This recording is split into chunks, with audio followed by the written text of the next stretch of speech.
Hello everyone, welcome back to another episode of Elden Ring, Fear the Old Lore Unpatched. Yesterday we left off finishing the underground sewers of Leyndell without going to the catacombs quite yet. So we gave Dung-Eater Seluvis' potion, and I was going to try to initiate the Golden Amber portion of his quest, but I didn't have enough runes to just buy his sorceries to get him to talk a bit more. So I think for now I'm just gonna go ahead to like Volcano Manor and start working on that stuff because I'll get runes from there, and then we can continue with Seluvis' quest. So once again, welcome back in everybody. Hope you're all doing well. Ask Next, nice to see you again. I'm doing pretty well myself. How about you? What's a good? I don't have a really good spot to just walk towards Volcano Manor. There were some days you wish this was in VR. The sewers convince you otherwise. Just imagine all the floating turds in VR. Spectre, nice to see you. How's it going? There's an argument there won't be any discrimination under Gold Mask's ending. Why do you think that? Like, I can kind of see where you're coming from, but now that I think about it more, he's just perfecting the order.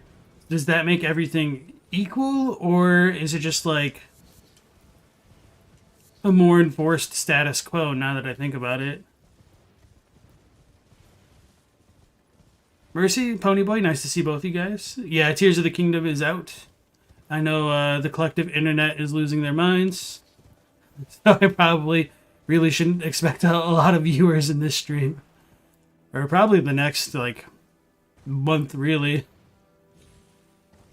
Alright, where's our thing? I think it's up to... Yep, okay. His mending rune is about forcing gods to equality. Well, it sounded like it was removing their decision-making from things, which is kind of analogous to Ranni's stuff in some ways, but different enough, I guess, to be its own thing. You can listen in while you play. Sweet. Hope everybody enjoys that as well.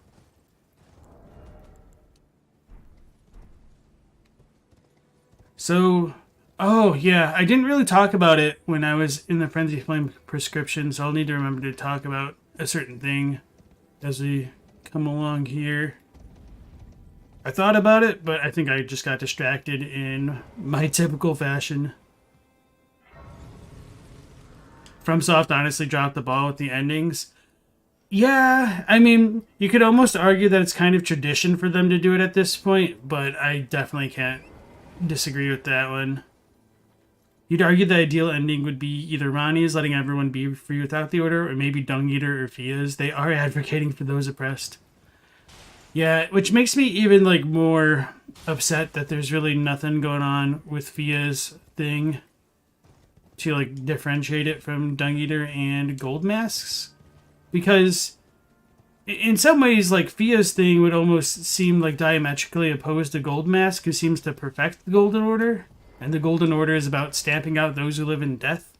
So it is very underwhelming that they just have literally the same ending with a different filter over it.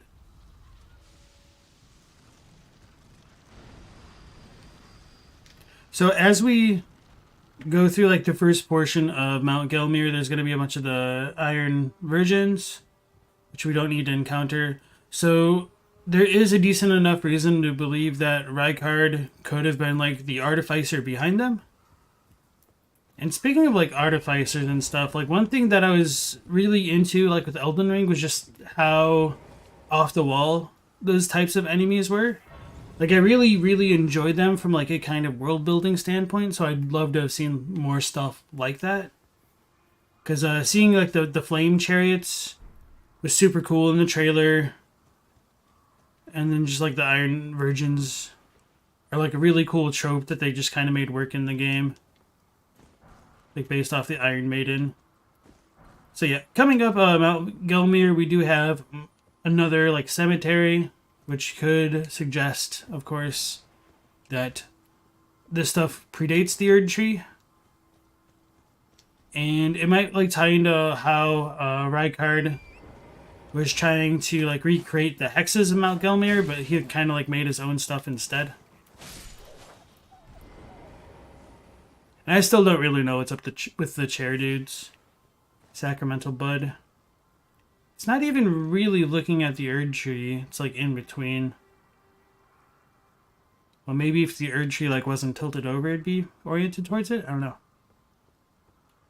Xavier, welcome back. Doesn't an item say Goldmask doesn't agree with those that hate those who live in death? About Goldmask specifically? No, not that I'm aware of. They're warp chairs, duh, exactly. You just touch these dudes and go to their dreams. Like, I kind of wouldn't be surprised if that was an aspect to the DLC.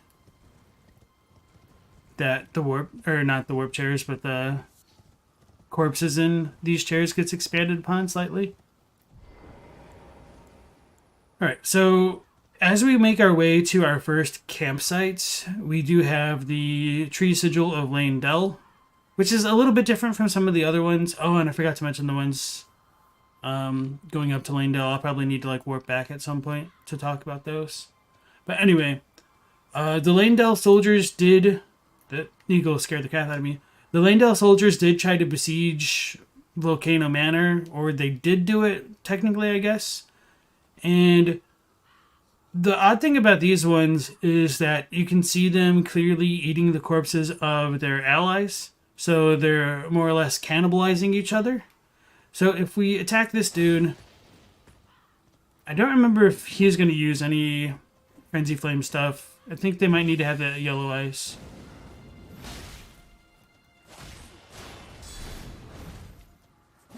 Okay, so maybe not this one specifically, but as we progress further up the mountainside, we will encounter more soldiers that will use like Frenzy Flame incantations. Ooh, the PS5 frame rate. And part of me has wondered whether or not the Frenzy Flame stuff has to do with cannibalism. I know we mentioned it a long time ago in like maybe the second or third stream, but with these dudes eating each other and eventually like succumbing to the Frenzied Flame, I've wondered if that has any relation to all of the nomadic merchants who were buried underneath Lane Dell, because they most likely didn't have a real supply of food to work with, and they're all kind of gaunt and emaciated, but we don't really see like a bunch of corpses or like evidence of that, so that's just kind of more headcanon, or maybe stuff that you just have to read in between the lines than anything like superficially in the game. Hey Earthmind, welcome in, nice to see you. And Erox. If eaten, how can these dead come back to life? Gold-tinged excrements. So yeah, that's kind of one of the weird things, because we do have like full-on dead folk, but even though death was removed, I don't think that means like all death was removed.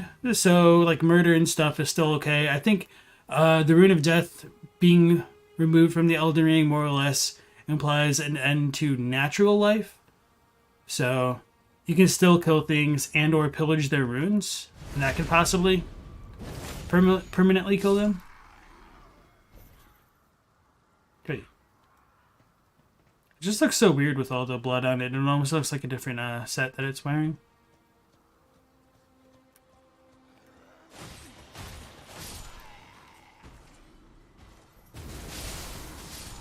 I'm trying to fight three at once. So we get beast blood off that corpse? That's kind of funny. Obviously, there isn't really like a ton of quote-unquote human blood in the game. There's just beast blood and Albinorc blood clots. So that's like one of those other things that I would take as a lore concession to gameplay mechanics. Although they could have just put like the raw meat dumplings on these guys. Because if you can recall, when we did meet Edgar at the Revenger Shack, that shack was just filled with a bunch of the raw meat dumplings, which to me like implies, if not cannibalism, then like eating the misbegotten or something like that.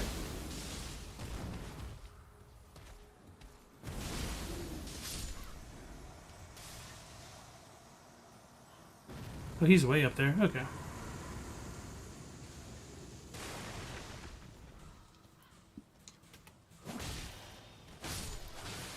If you recall, Malekith was specifically given the Rune of Death as the sole arbiter of permadeath murder. I don't think it's full-on permadeath, because... How could... Well, I guess, never mind. Hold on, let me... There's probably other examples of, like, prehistoric death before Malekith. I don't want to, like, point to the beastmen in the walls, because the Rune of Death was probably still active then. It's a bit of a mess.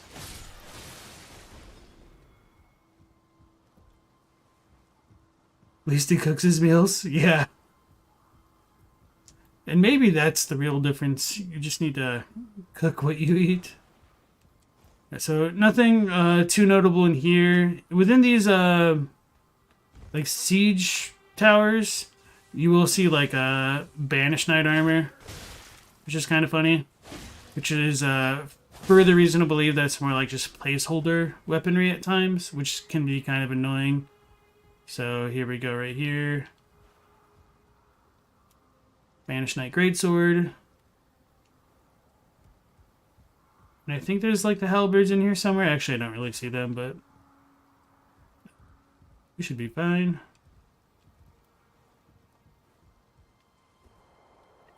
It's order healing, Xavier? Could you go ahead and post the text?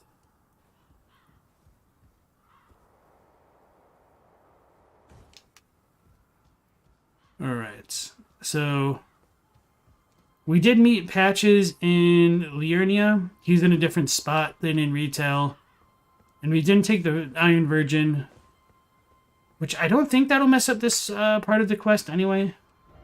So rainbow stones lead the way to riches. Oh, it even has a Patches figure on it. That's an interesting one. So you can follow them. I actually totally missed him over here. When I said, like, oh, I made my video that compiled all of his dialogue, I did not include this portion. Rip my authenticity. So, here we go. Oh, hello? Yes. Strange place for a chance encounter, huh? Well, I thought I could use a rest. Don't mind me. Go about your business. Right, over there. See that? Something shimmering. I swear. What is it? Oh, don't mind me. Off you trot. Right over there. Now, you see that? Something shimmering. I swear.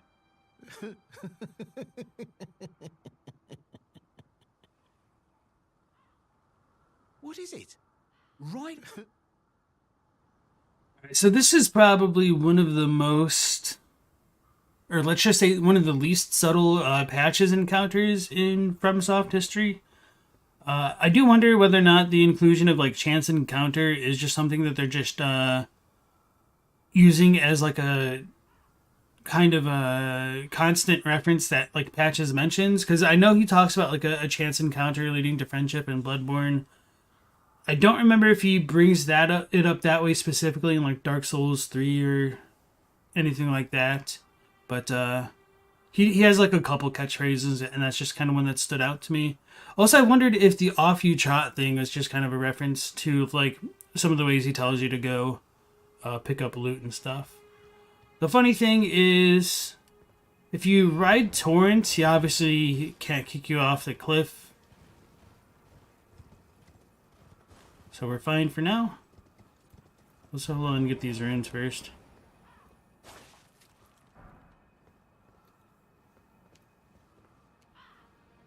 Yeah, may as well.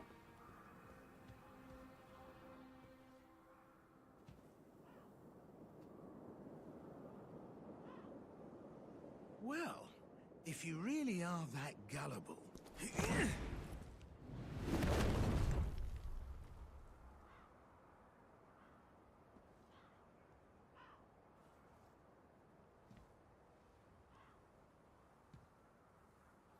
then stay away from the Volcano Manor!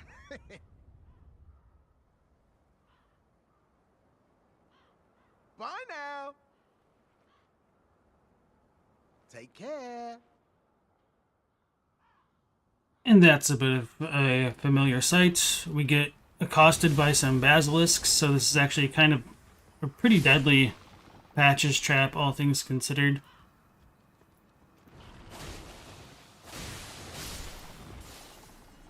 So, it looks like their death mist is more purple in this version of the game. I know we saw them under Lindell, but I guess I wasn't really paying attention because I was more worried about the cramped environment.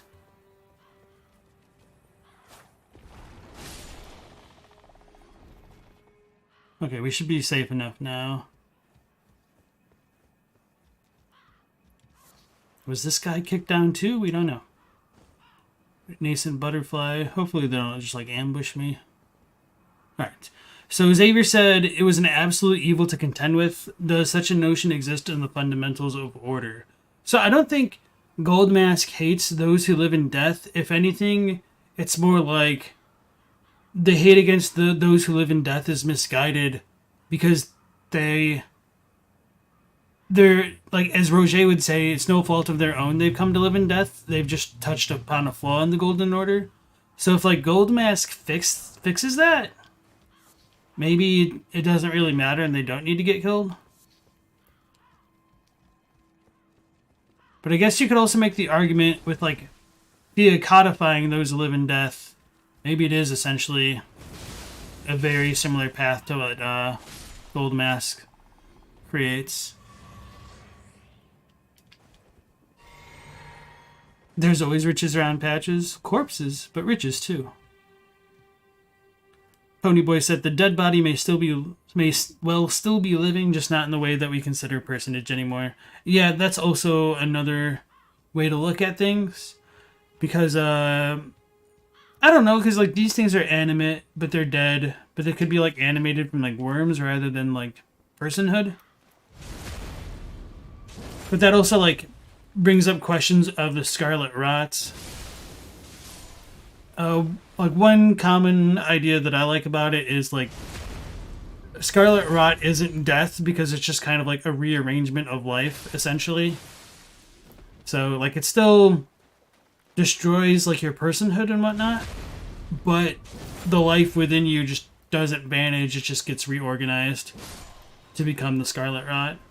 Which is pretty terrifying, really. So let me think about which way I want to go next. I don't have the map. I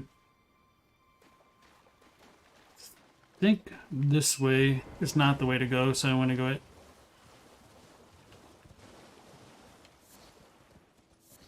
Becky says, without the Rune of Death, can people still move on to the afterlife, or is it impossible now since they've got a strong desire to live?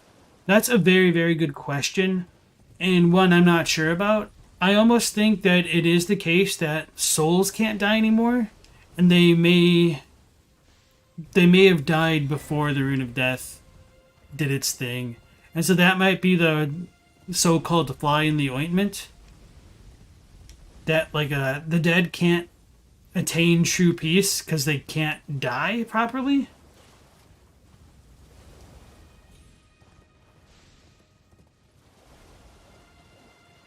If that makes sense.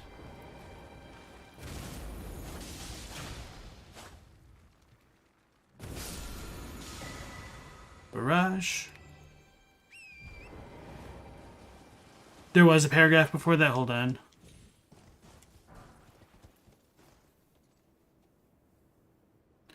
Oh, you didn't post it. I only see you found the item you were thinking of, and then there's just a hyphen into was. So I thought you were just trying to quote the relevant portion. The relevant portion.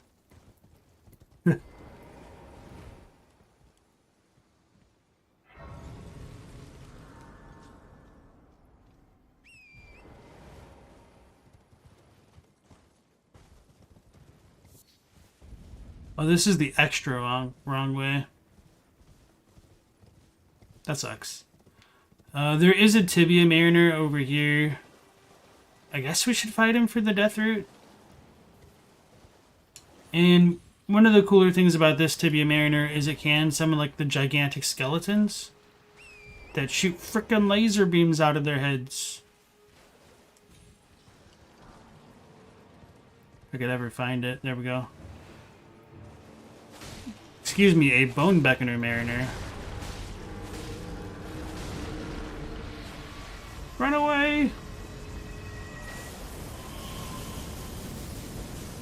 So, that Eye Blast move is pretty crazy, and in some ways it's kind of similar to like Comet Azur.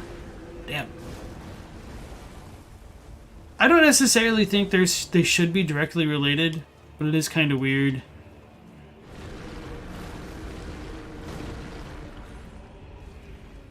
My man's is not playing around. Do we know if there's a canonical afterlife apart from theoretically the primeval current? No.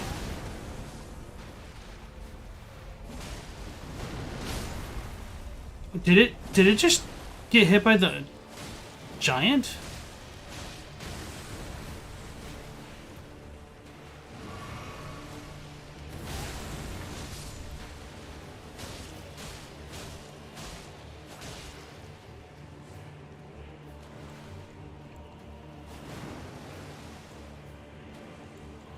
I don't have enough FP for that.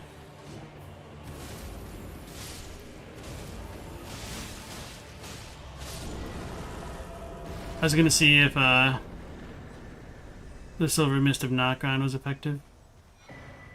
You get a Death Root and Law of the Undying. Okay, that's kind of cool.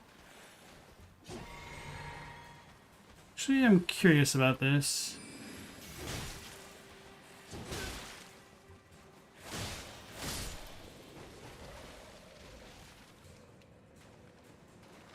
Alright, that's what I was afraid of. So the Silver Mist does not destroy their corpses. Hey Spoonbender, welcome back. Happy Friday yourself. What was Miquella's end goal? To be a flower girl.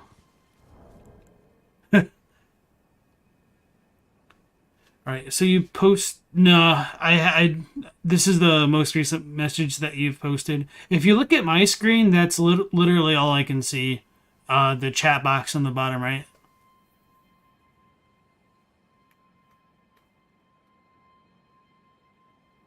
You wish we could get that giant skeleton as a powerful spell, maybe in the DLC. Alright, so we did get the Ash of War. It shouldn't really say anything. Wait, that wasn't an Ash of War, was it?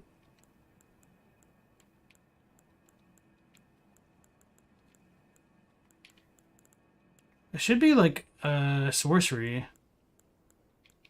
Just looked like an Ash of War? Okay. Law of the Undying. Yeah, just because it's all like gray and stuff. Summon skeletons around the target to attack them. Pretty straightforward stuff.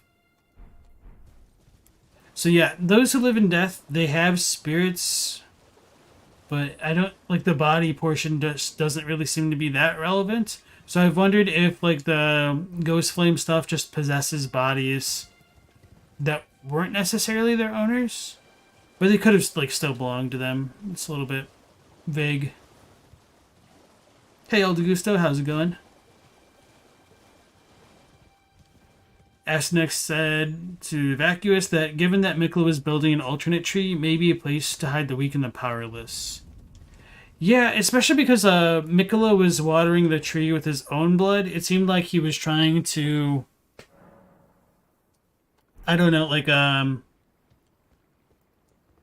keep the Elden Ring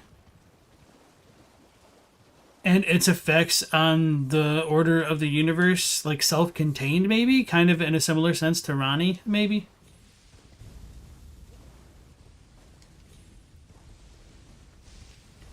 But of course, that's just going on if the cut stuff is not canon for a reason, like they just walked it away because they didn't like the route that they were going with it.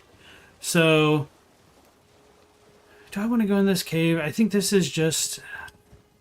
No, this one isn't the jar cannon. That's the one up top, I think. I don't think there's anything too crazy in there, so I'm going to leave it. But I might be misremembering, obviously. Oh yeah, and then these corpses just drop from the sky. There's like literally nothing there. Like if you free cam it, they're just floating. I have no idea what that's about.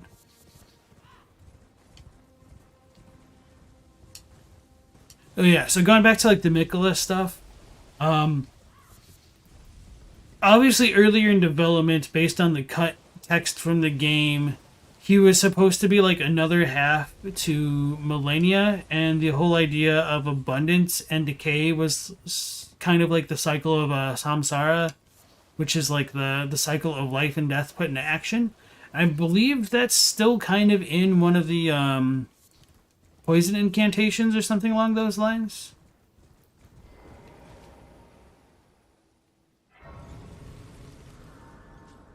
Although it might not be in this version of the game quite yet. The whole samsara stuff.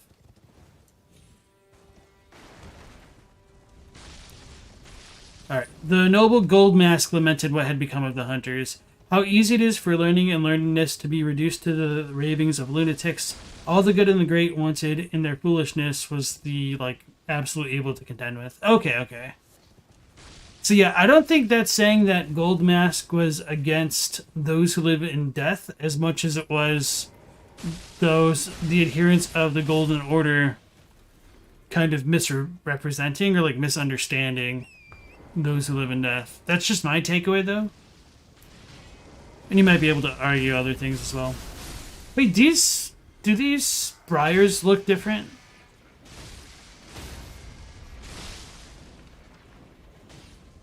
They seem kind of less thorny.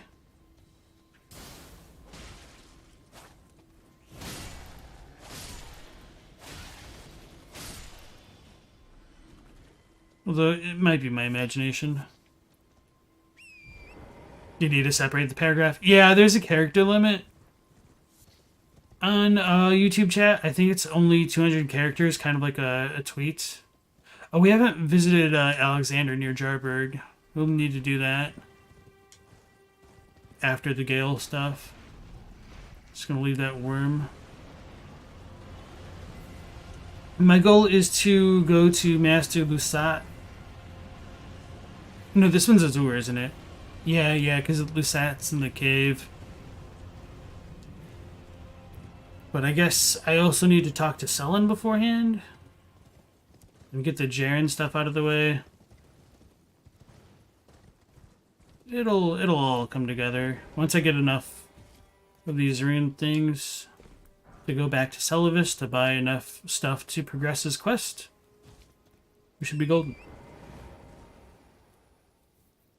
Vacu said Mikkel and some of his followers were in metamorphosis before he was cut out. It looks less detailed. The pony took that statement to be less misunderstanding and more willful ignorance. I mean, you could probably make that argument. Basically, academia became too cumbersome and people reduced themselves to fanaticism. Yeah, because the Golden Order preaches understanding, so it is a little bit ironic that they all resorted to heady fanaticism.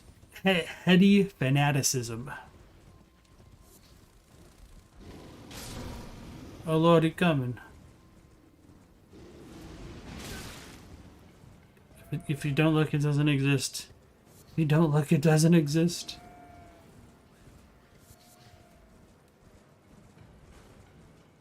I looked. Okay. So we got away from that. And there's a random Iron Virgin here, but I mean, if you're on Mount Gelmir, that's... How... Did that thing just, like, teleport? Holy crap, that thing moved fast. But yeah, if you're on Mount Gelmir and, like, Rykard's domain, it shouldn't come as a surprise that there'd be those things. Over here, we have Demi-human Queen Maggie, I think? Yeah, okay.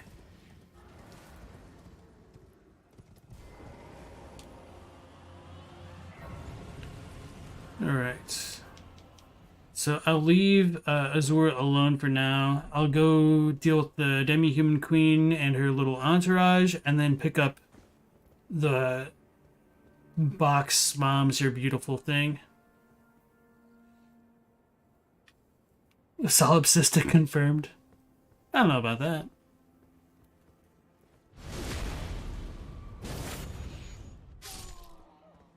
Oh, cool. Didn't alert her. So the Demi-human Queens are kind of cool because they got like these random statues. They can cast carrion sorceries, which is also kind of crazy. And I don't know why they don't talk when like Bach can. So maybe just that they've been alive so long they've lost their wits. What's that have to say about Bach then? I don't know. Just me trying to come up with a reason for things.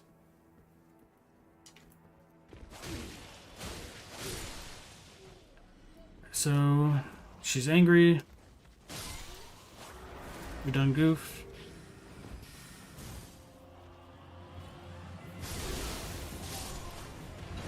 Alright.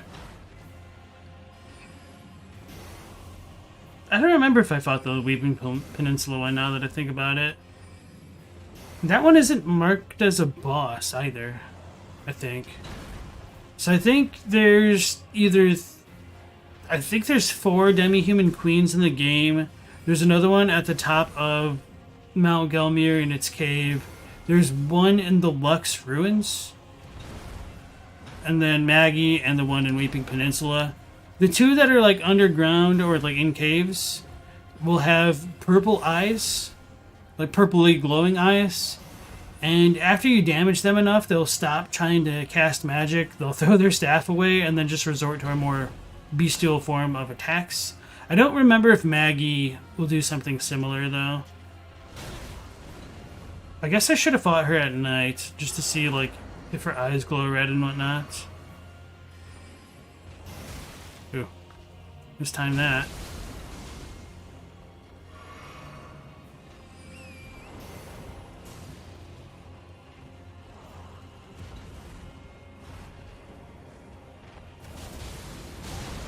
It didn't roll.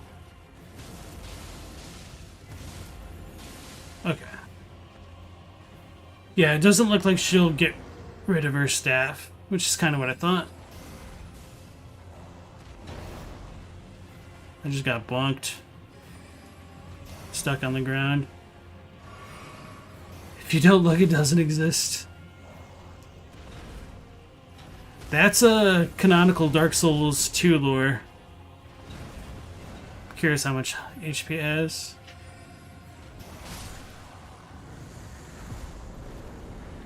Enemy felled.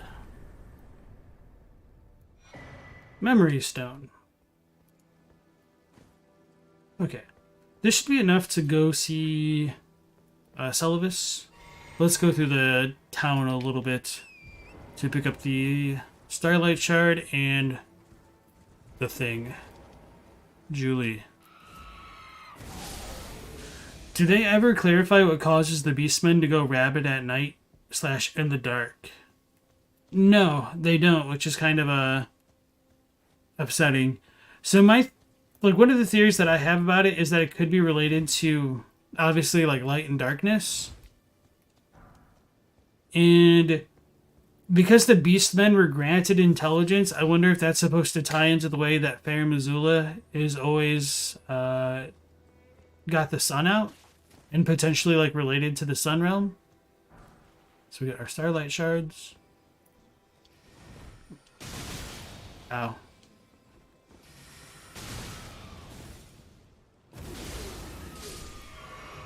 Trying to not alert the mage.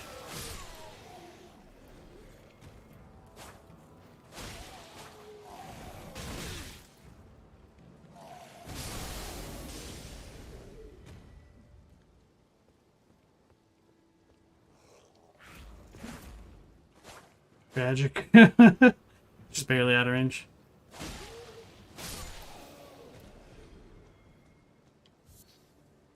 Maybe the moon is in the dark. Yeah, and of course there is like the stuff with the dark moon to consider as well. Vacuous fuels for their crucible homies. That's why you choose Ranni's ending, to give them a chance to live again. Prattle Pate, you're beautiful. Twisted clay sculpt in the shape of a human head emits a voice that says, "You're beautiful." Said to be the wistful fetish of a now extinct ancient race who turned into clods of earth, losing not only their voices, but also their words. I don't remember if it said it was an ancient race. That seems different. You're beautiful. Hello.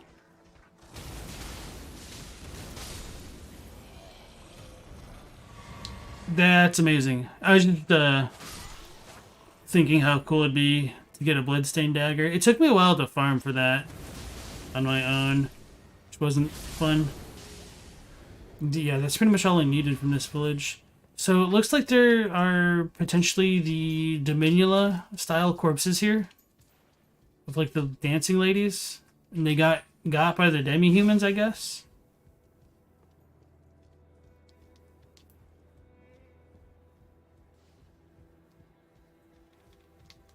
Yeah, but that should be it with this section of Mount Gelmir. We obviously like skipped over the Flame Garrison. Now let's go see Seluvis.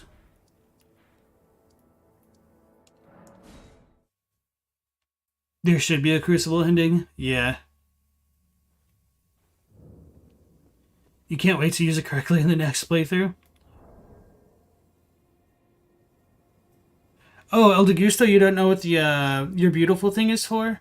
So if you talk to Melina at some point, she'll tell us like Bach is crying because he misses his mother and he wants to be told that he's beautiful.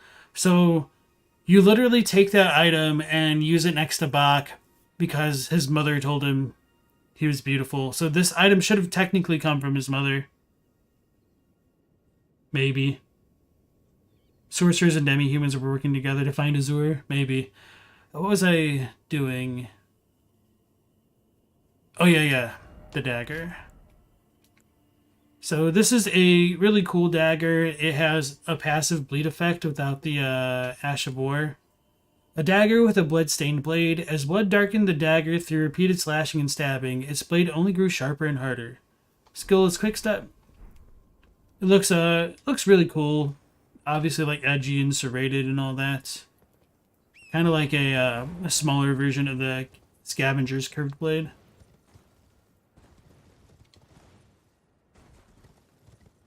What a nerd! You gave him the tier. You were just trying to be a bro and support him. Yeah. Yeah, my first playthrough, I didn't know about the You're Beautiful thing because Melina never talked about him crying and stuff. So I didn't know there was more to his quest, and I just gave him a silver tier as well.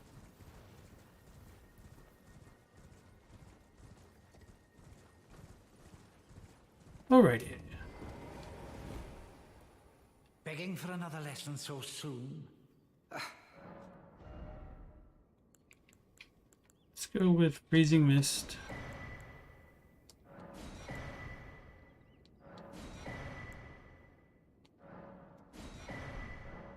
Come now, the pretense of comprehension becomes you not. Bend over backwards any further and you're apt to break. Damn. Maybe I need to like buy everything. Begging for another lesson so soon? Or maybe I need to like talk to Pedia, perhaps? Yeah, I'll go see Pedialyte. Just to be on the safe side. Cause you do get puppets from him. You might need to buy multiple ones.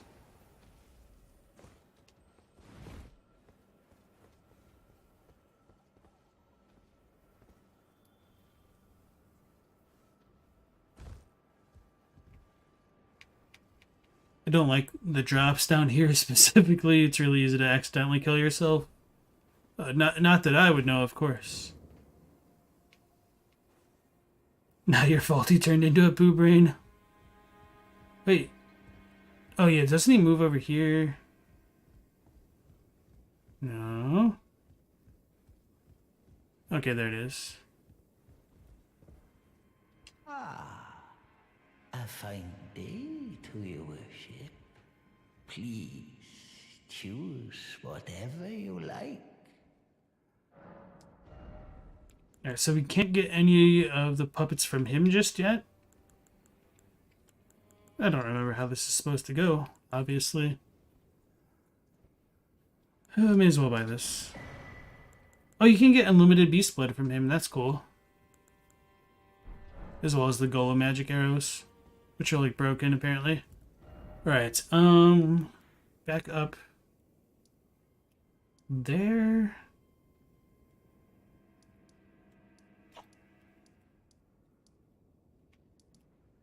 Soothwater Terminus. Yeah, we'll just do the Flame Garrison. Then I might go back to talk to Alexander and like fight the Magma Wyrm and all that.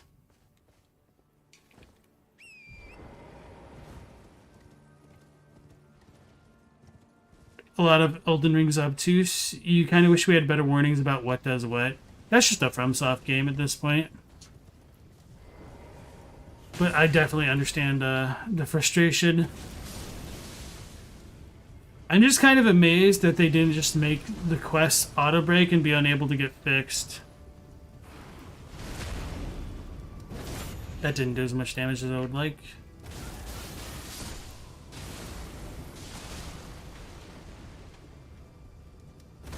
Oh, its eyes follow you around? I didn't realize that. That's kind of cool. If anybody's seen like the art book, it's essentially like a Trojan horse where one dude controls the back and the steering, I guess. And there's like two dudes hunched over that like deal with the oil and other stuff on the inside. What is that guy fighting? Oh yeah, the Landell dudes.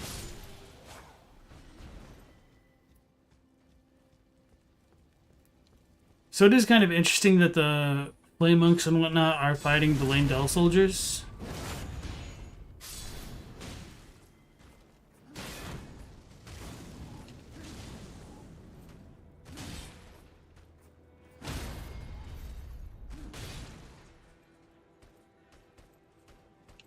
Why me?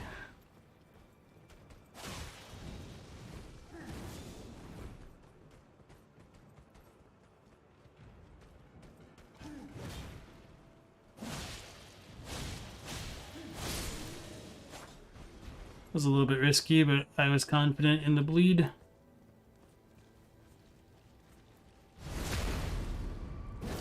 Do you think the heads are alive still? Which ones? Oh, the prattling pates? Maybe. He could have turned himself into anything he wanted, and he chose a skinny, naked human. He would have at least been 8 foot tall. You know, maybe to Bach, being a skinny little human is like the equivalent of being 8 foot tall to a demi-human. You should have been like a demi-human chieftain then? I don't know. These things aren't aggro. So yeah, there is another like set of graves over here, which might explain the spirit jellyfish. I still don't know why jellyfish specifically.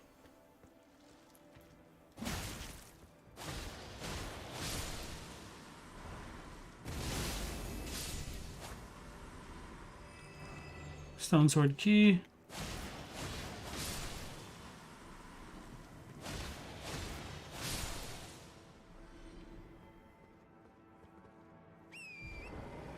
The flame tank heads?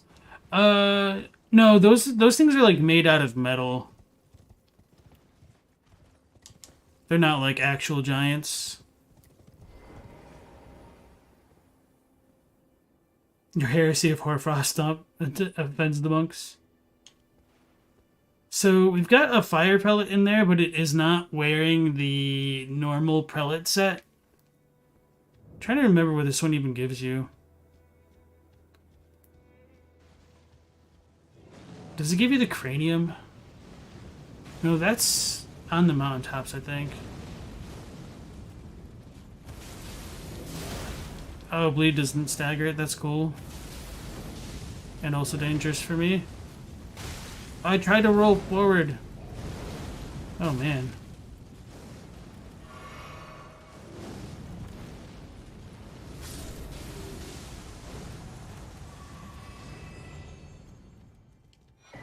Flame Crozier. Crochet, whatever. Crozier.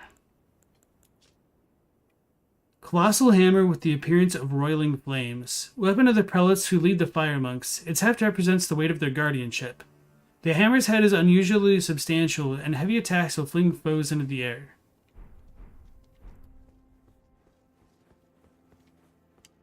The merchants have low poise and can chain poise break them with R2s for easy wins. Wait, which merchants? The ones underground? Armorer's Cookbook 7.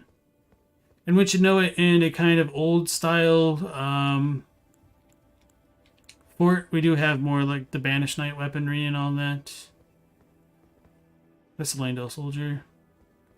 Hey look, Banished Knight greatswords.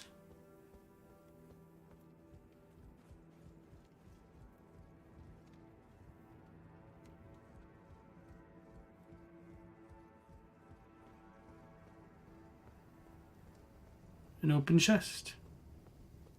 Oh, so I think, if I'm remembering correctly, this is the one that has the cool ghost. Oh, apparently it's not there. Damn it. So in retail, there's a ghost, I'm pretty confident, that just, like, ducks over here that says, like, they'll never find me. Like, and, like, he doesn't want to die or something along those lines. So it's kind of like the ghost doesn't even realize that it's dead. So, alright. We did this portion. Now let's go see Alexander in Liurnia. Wow, I really didn't do anything over there. Okay. Yeah, let's go this way.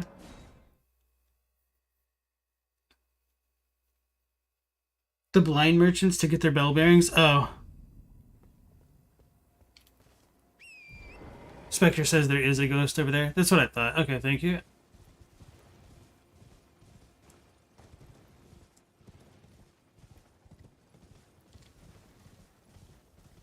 Not trying to deal with those wolves. So there's another random Landell soldier in the middle of Liurnia for some reason. And this one is pretty strong for this area of the game. And whenever you kill him, he will drop an Ash of War, which is pretty cool. Landell Knights.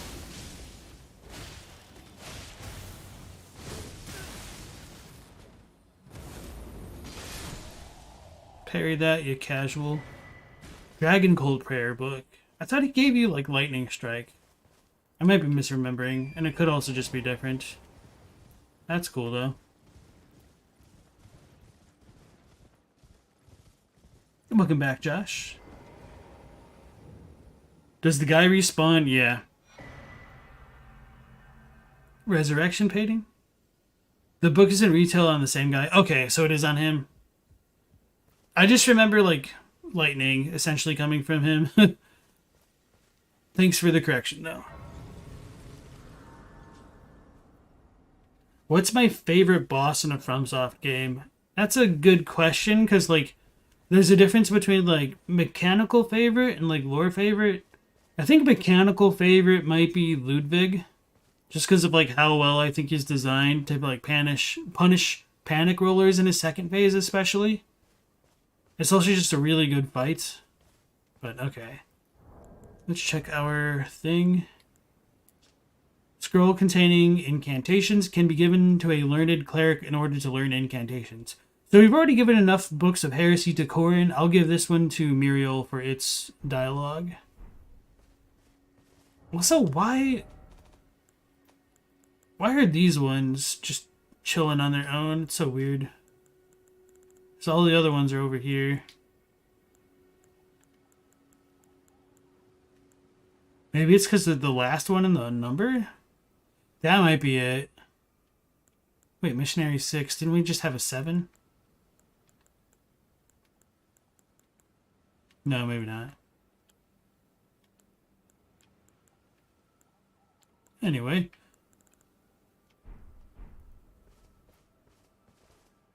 Let's go see Alexander. Oh, no. Yeah, I definitely didn't fight the Tibia Mariner over here because, we didn't come this way. I think this dude drops another summon? No, it is a death root. Okay.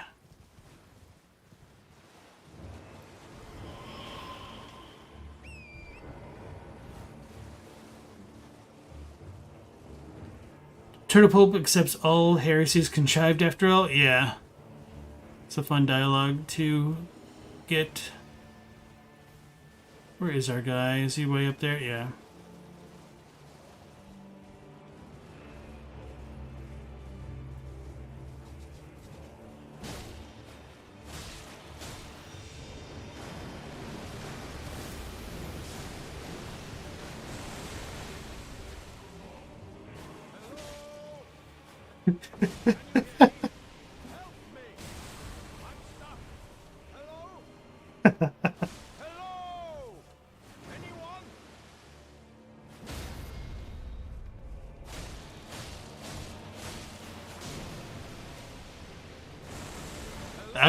I was not expecting that. Can you hear me? Help me! I'm stuck. Hello? Hello? Anyone? Death root. Okay, and we do get the skeletal bandits. That's what I thought. Hello? Can you hear me? Help me! I'm stuck. 18th Sith. For a second, you didn't realize it was Alexander yelling for help. He thought it was the bone beckoner. What are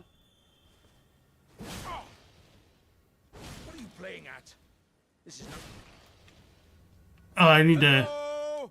Ah, hello. How nice it is to see a friendly face. As you can surmise, I've got myself stuck in another hole. Would you mind helping me out again?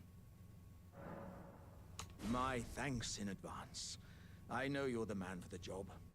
You know what to do, hmm? Give me a good smack from behind with something nice and big. Don't worry about my wound sustained at the festival. I'm stuck back together good and proper. Just give it your all. Let's not kill him.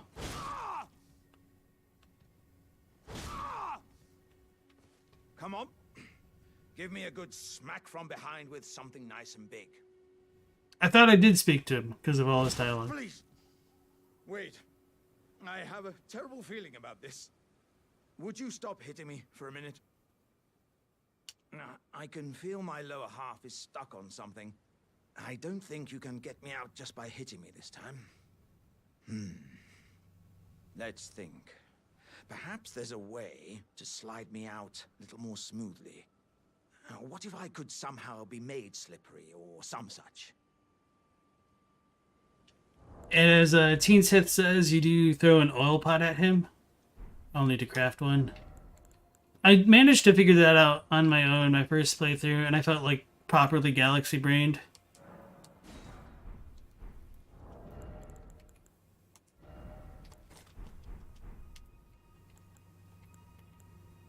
So yeah, another thing about Alexander's appearance, he is cracked compared to how we originally saw him, so... By the gods, you are a man of vision. This will have me as slippery as a toad. I have a good feeling about this, my friend. Right. Give me a good smack from behind with something nice and big.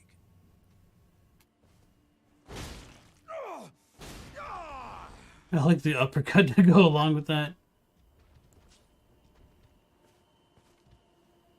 My thanks to you and your razor-sharp wits. Oh. As a token of my thanks, I'd like you to have this. Oh, dearie me. I'm oilier than a toad. Yeah, there were countless oil jars back where I'm from, actually. And now I know what it's like to be one of them.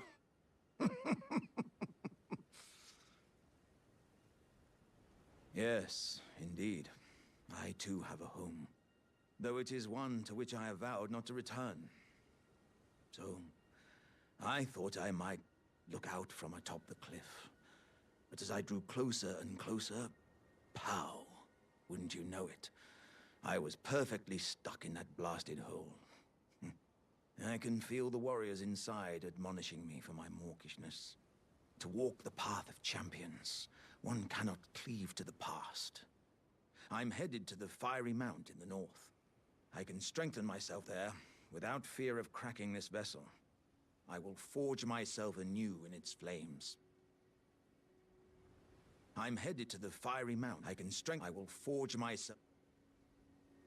Alright, so Alexander most likely came to this place because he is feeling a bit homesick. Because right on the other side of this cliff we have Jarburg. So we need to carefully parkour our way down there. So yeah. Boney says this is in the actual game post-patch. And this is a pre-patch, essentially. Josh said, do I have a favorite theme I enjoy in the games that Miyazaki makes? So, I need to think about that. Actually, hold on. I'll be right back. Couple minutes.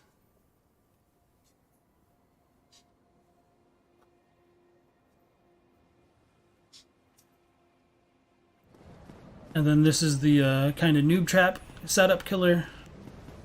If we try to come this way, the boulder comes crashing through.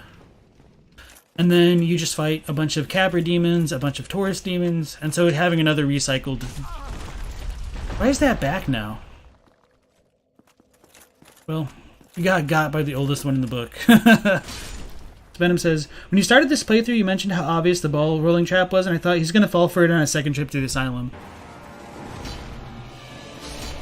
I figured he probably didn't have a lot of hits with this Byhander. Wait, what? That's actually really, really funny.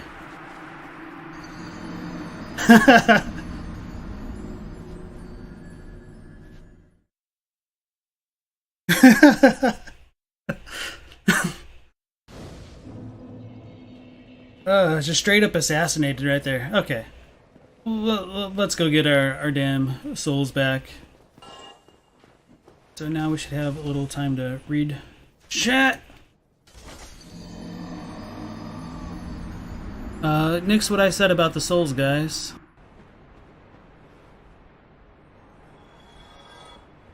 So if I remember correctly, you actually just need to walk off here. You don't run. Because that screwed me up for a while. Well, sometimes I just get stubborn. Which I really shouldn't do on stream. I tell myself not to do it on stream, and then I end up doing it anyway. Alright.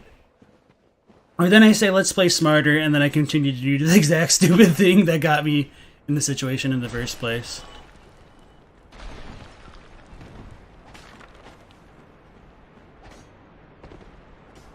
There's our stairs over there. Damn it!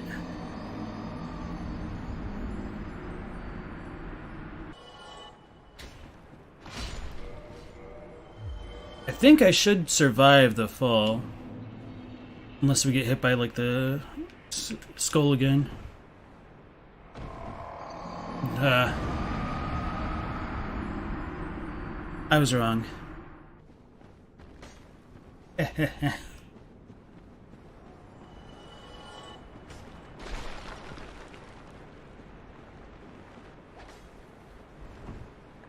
Oh, that jerk.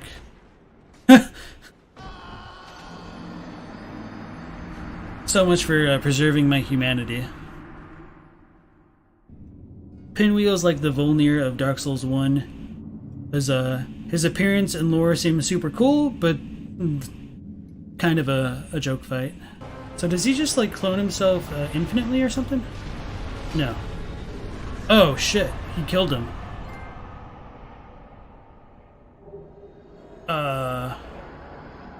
Okay. I didn't even see him hit him. The Tomb of the Giants is a pretty scary area, especially on a first playthrough. I'll just go ahead and say it so we get cursed. I do kind of remember the layout of the area, but a lot of the specifics are hard to remember. Byhander, and I think as we start to go down now we get shot at, if we're not being shot at right now. Okay.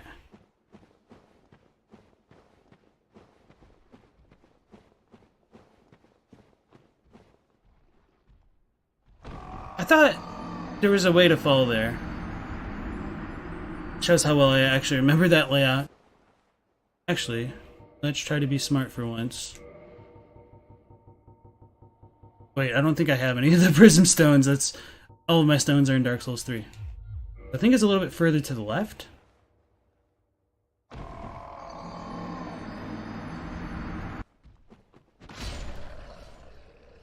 Spamming the R2. Alright, I am back. Sorry for the delay. So, one of the favorite themes that I have in like some of these FromSoft games is how the characters are kind of unreliable and kind of products of their own environments. So, even though I enjoy it, it's also really frustrating because it's a little bit difficult to know how much they can be trusted at times.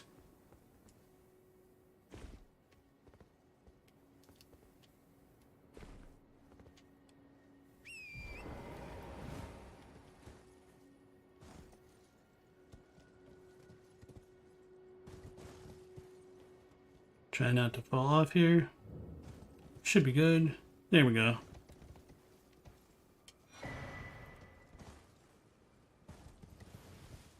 So we finally reached Jarburg, the place Alexander was looking toward. So while Alexander still does appear at the top of Jarburg, there is a bit of a difference in this version of the game because there is no Jar Baron and Dialos doesn't finish his quest over here. Obviously, we haven't done the Volcano Manor stuff enough to get Dialos to move yet anyway, but there's no Jar Baron. And these guys are nice and non-hostile. And there's always a plentiful amount of vegetation, flowers, flora that you can get from this area, which is quite nice.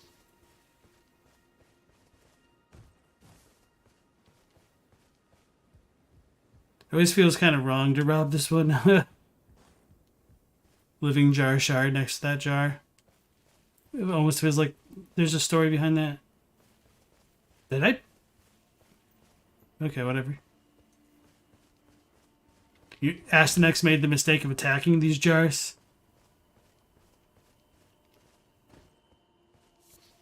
Feels bad because then they all go aggro.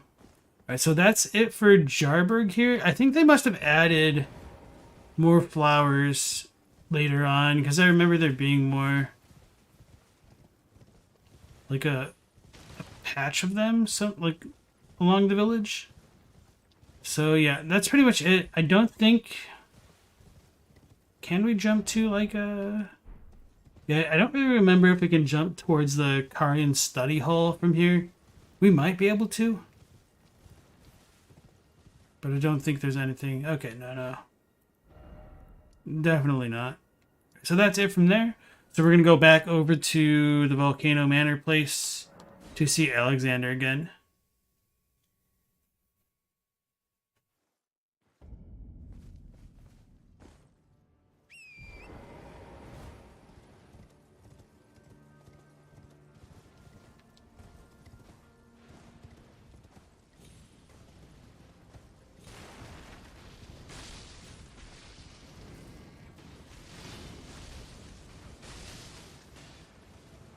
I was going to interrupt their melee, but thought against it.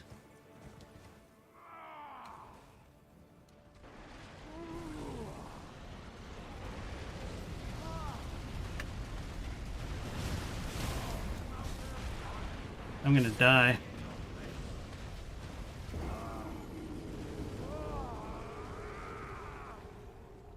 I definitely got distracted by his screaming. So they must have like patched that out to make the radiuses of these NPCs shorter. At least Alexander specifically.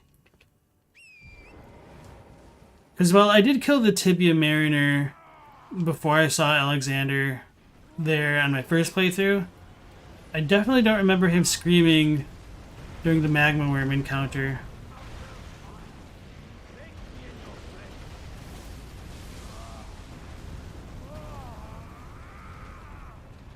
This is annoying. So yeah, some of these magma worms do have wings like this one, as well as the one on in the consecrated snowfield area.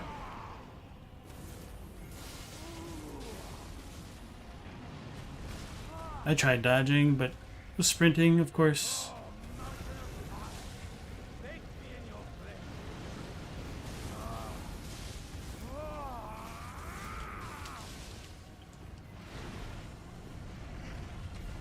Oh no, I didn't rotate enough.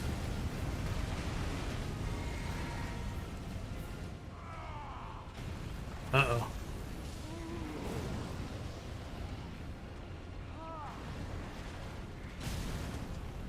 I was trying to do that.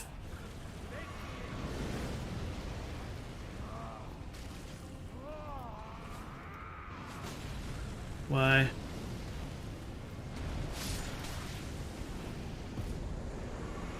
I almost got by the lava again. Dragonheart.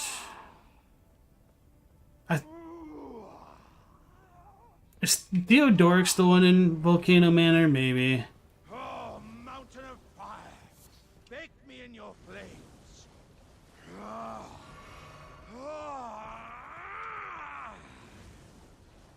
Shouldn't ice stomps cool the lava? Yeah. That'd be cool. So at least we don't actually have to get into the lava to talk to Alexander, which is something I'd expect in the previous titles.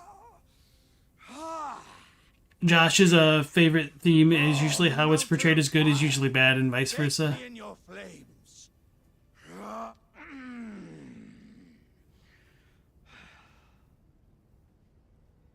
Ah, good sir. What business might you have in such a place as this? I hardly think you're here to temper yourself with flame, considering that fleshly form of yours. Your timing, though, is impeccable as ever. I've been making just the thing for you on my journey here. Take it. I'm sure it'll suit you to a T. Jar? But, it's hardly more than lukewarm here. I won't be able to temper my body such that it'll never crack again. Perhaps I'll head eastward. There's an old saying I've caught wind of. Above the lofty clouds, the icy giant's peak doth soar. Here lieth the flame of ruin, which ever burning roars. Perhaps I'll head eastward. There's an old saying, above the lofty... Right, so that will pretty much enable him to be summoned for the fire giant fight. I don't remember if you can summon him there before encountering him here, though, but it's a thing you can do. Honestly, I think the fire giant is easier without any summons, so that way you can use Torrent to just zip around town, essentially. So hopefully we have enough Destiny moments, enough runes, I feel really silly, to get the rest of Seluvis' glintstone sorceries. Maybe that's why I said Glimmer, because I was thinking glintstone. Or maybe I'm just trying to cover my butt. And yeah, Spectre, you jumped straight into the pit to talk to Alexander the first time. Zero hesitation. Well, you know what they say, hesitation's defeat, so I don't blame you. How is Destiny nowadays? You used to play Destiny 1? You know, the engine and the gameplay loop has always been really enjoyable to me. So, it's definitely a fun waste of time. And we do have a pretty active group of players in the Discord, if you're on there as well. Although, I guess we haven't really rated a ton. Yeah, my Destiny time is dwindled as I've been doing this playthrough and stuff. Yeah, it's a 7 out of 10. Never played a game, never played it or recommended to others. 5,000 hours on record type of game. Begging for another lesson so soon? There remains much to be done. Make it quick. Nah, Destiny 2 isn't done. They've got like another expansion coming out after the current one. Ponyboy holding in the toxic thoughts about Destiny 2 while I talk about it. Nah, I mean, that's just... I wasn't really joking about like this game's like a 6 or 7 out of 10. Don't recommend it to anybody. 5,000 hours on record. It's kind of a meme for a reason. Wait, why now can we ask for a new puppet? I guess I just needed to reset his dialogue after all the sorcery stuff. Maybe it just pops up more in retail then. Is it because we talked to PD? I'm so confused. We just say you're busy being a big time YouTuber? Big time, yeah, okay.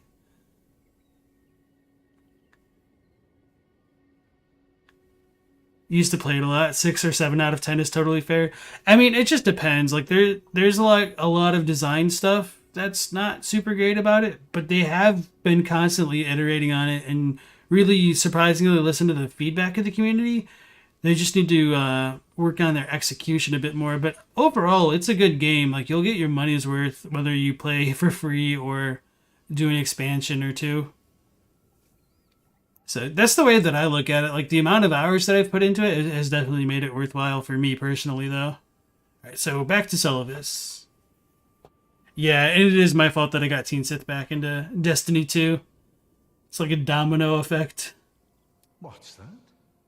You want another puppet? Quite the keen paramour, aren't we? But I'm afraid each and every one is like a child to me. I can hardly just give them away. Oh dear, what's to be done? Why don't you fetch me some Starlight Shards? If you can manage it, I'll gladly prepare a new puppet for you. The soul of every puppet has its own ambience. You'll soon come to know once you possess a few. And once each's predilections are known to you, the better you will be able to love them. Oh yes. You have much to look forward to further down this road. So, he wants us to love these puppets, which he considers like children.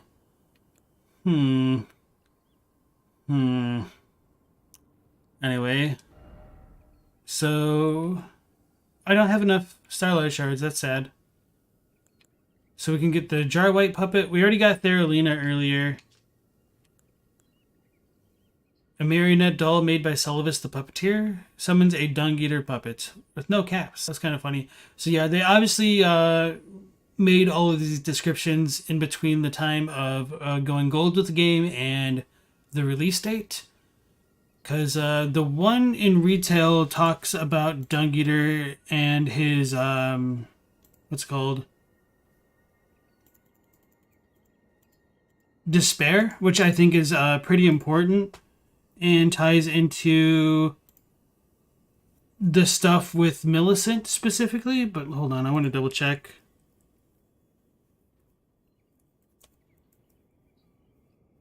Should have opened this before the stream. Hopefully, isn't too bad.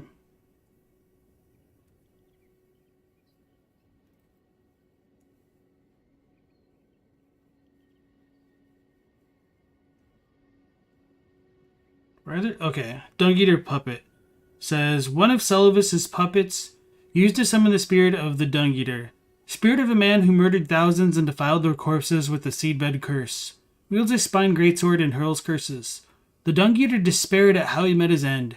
How hideous and sinister this puppet is, and yet its utter despair invites one to care for it. So there's a very slight difference in the Japanese there, where it's like, it's because he despaired that inspires the love for it.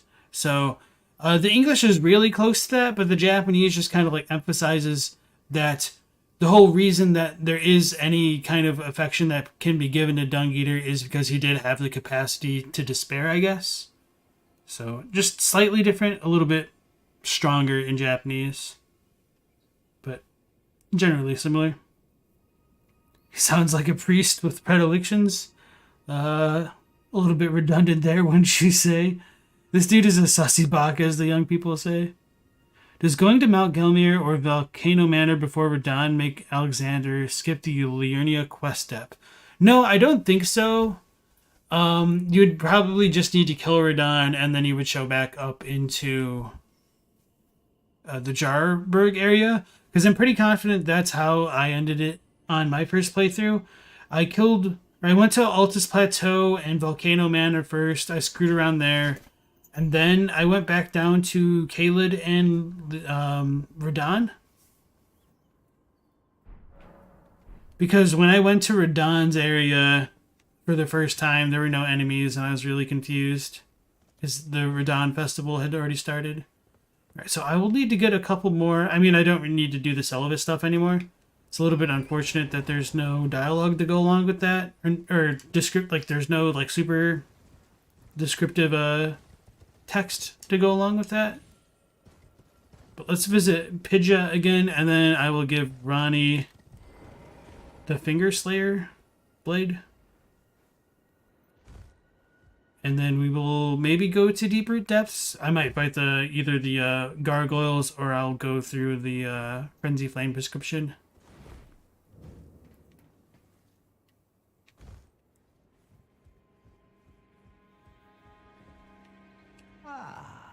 Please. Right. Yeah, no puppets. It's kind of what I figured. Oh yeah, and I should visit Muriel again sometime. We don't need to do that right now, though.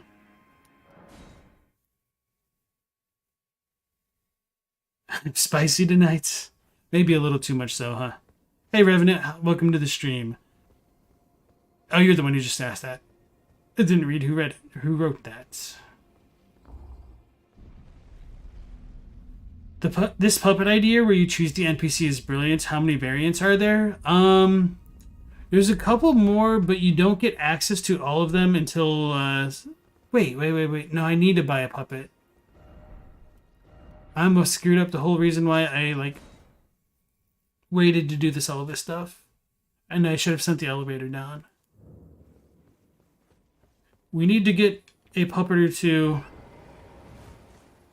so that way we can get the golden Amber Starlight quest.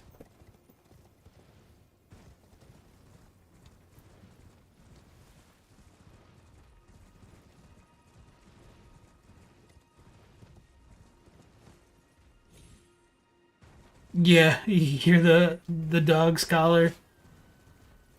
He heard somebody dare to close one of their car doors outside, so he has to, like, look out the window.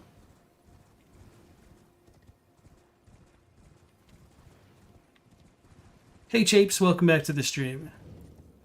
Alright. We all need puppers. Begging for another lesson.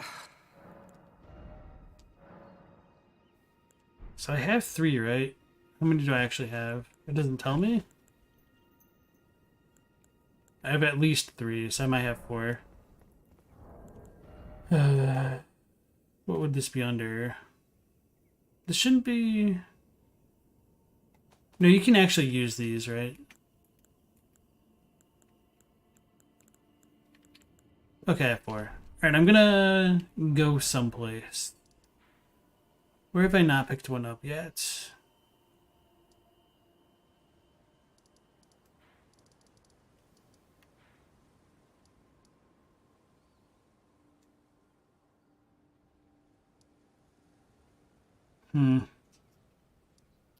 Pretty sure I got the one next to the Ever Jail, because I pretty much always pick that one up.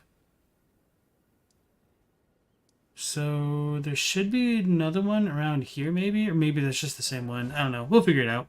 Novice Programmer, welcome in. Seluvis, Fia, and Moog would get along well? Why that combo?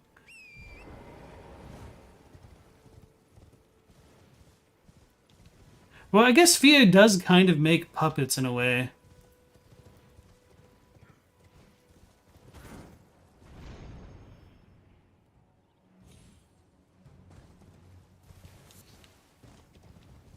Yeah, I'm pretty sure this is the first one I got, because this is the one, like, I always remember where it is.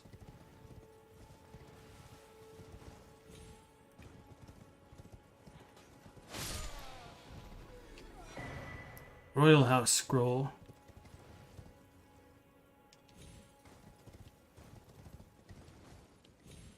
Alright, so I'm trying to think of where another one would be. Maybe towards the Colosseum?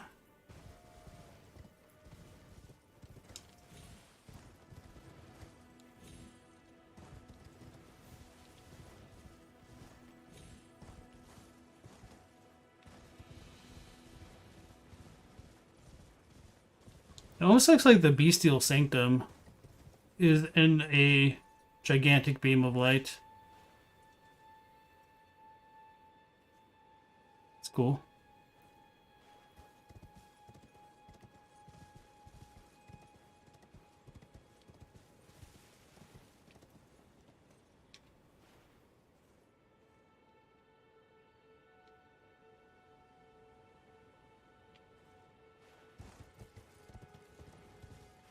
She violates Godwin's corpse. Hey Novice, so we're on the unpatched version of the game, like the bare bones disc. So I can't use the internet with this, unfortunately.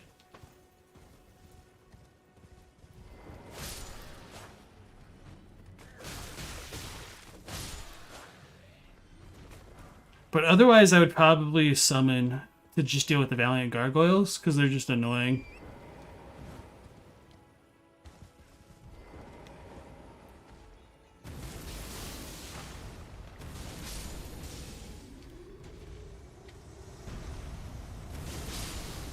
Wait, I think this is the same caravan. It is the one that goes in front of Selwyn's place. That's funny. Alright, where do we need to go?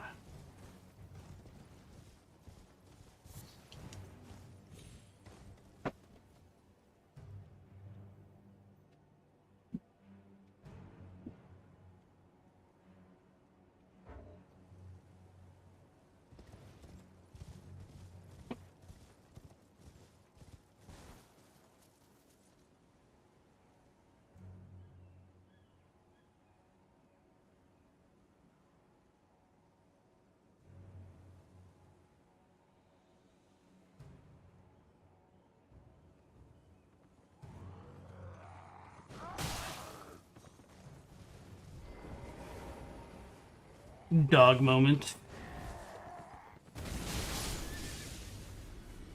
Still in combat. Yeah, okay. Alright, I'm gonna warp up to the north. Would be a good spot. Maybe?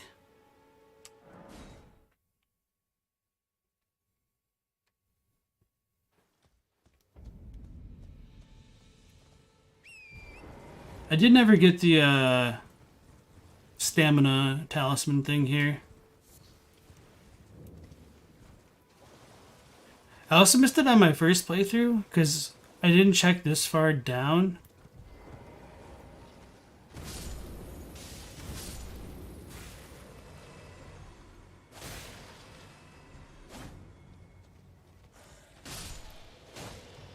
So I had to find it when I was scavenging for every item in the game. Don't remember what it is. Is it that one?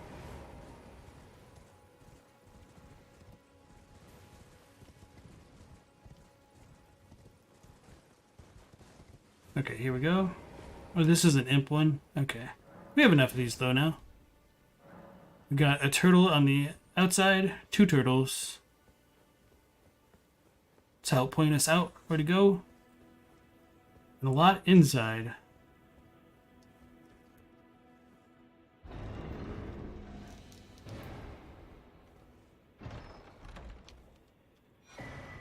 Green Turtle Talisman.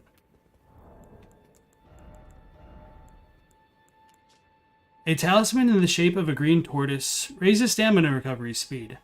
The people of the Fringes once believed that tortoise flesh enhanced vitality. Those who held tortoises to be wise among the beasts derided this belief as a barbarous custom. So I think they changed that. Because I know that they changed the turtle meat description, but maybe this one as well. So let's go look for another Starlight Shard spot.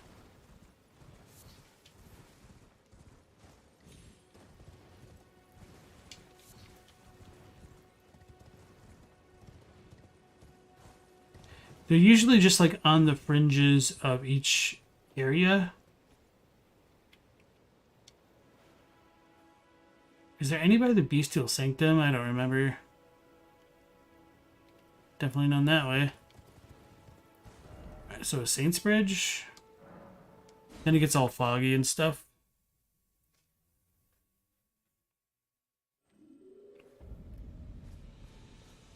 Yeah, I don't think this is the play.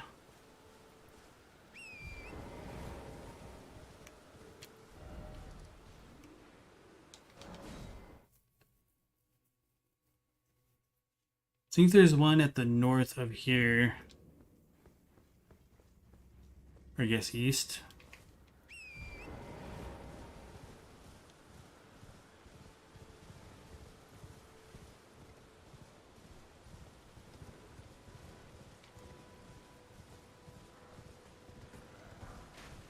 Inchfolk Rune.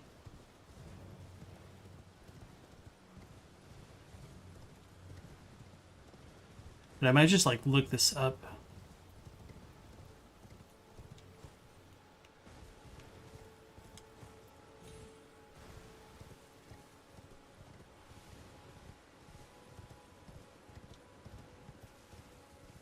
Yeah, okay. Give me one moment to look it up.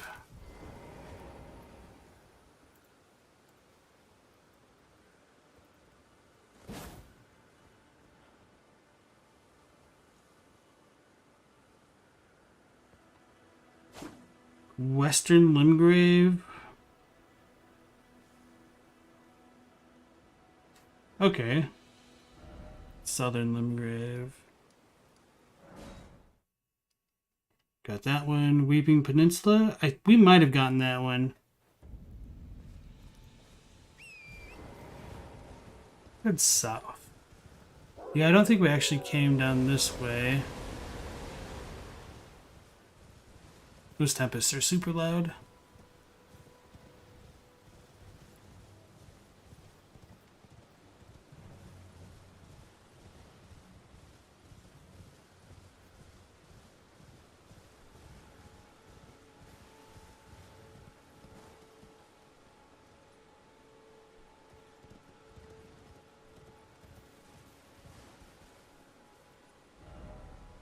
Oh, so I need to actually go. Okay. We should be good to get the Dung Eater Pupper after this. Sweet.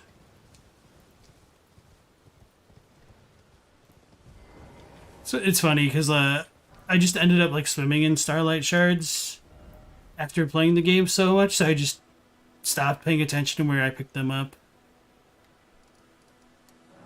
I do wish there was a Side of Grace in Seluvis's tower, for sure, because it's really tedious whipping in and having to run around to get to it.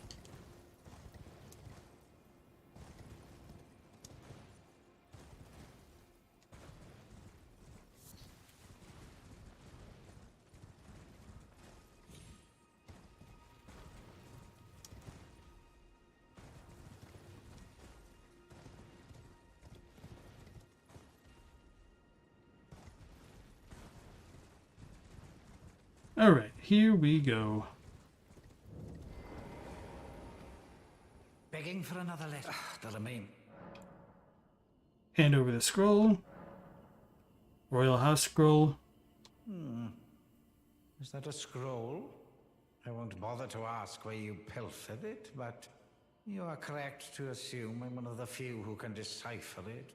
So I'm perfectly happy to take it off your hands. That said, don't you dare get your hopes up. More often than not, new knowledge is merely an opportunity to reflect upon the mediocrity of one's intellect.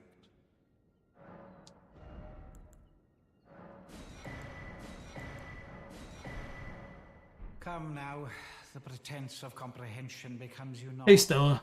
Bend over backwards any further and you're apt to break.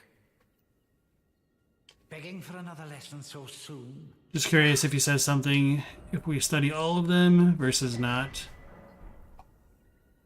Huh. Begging for another. It's not. Okay. Dung Eater Puppet. You're proving to be quite the puppeteer. I've not had an apprentice for a very long time indeed. Begging for another lesson so soon? There remains much to... About the scheme. Perhaps you'll be interested in a little scheme of mine. It will produce the finest of puppets, which I aspire to cherish with these very hands. A ploy to fool even Lady Ranni. How does that sound? So, just like with the other stuff talking to Seluvis, if you keep refusing him, he'll become more and more exasperated. So we'll do that. Very good. A wise choice indeed.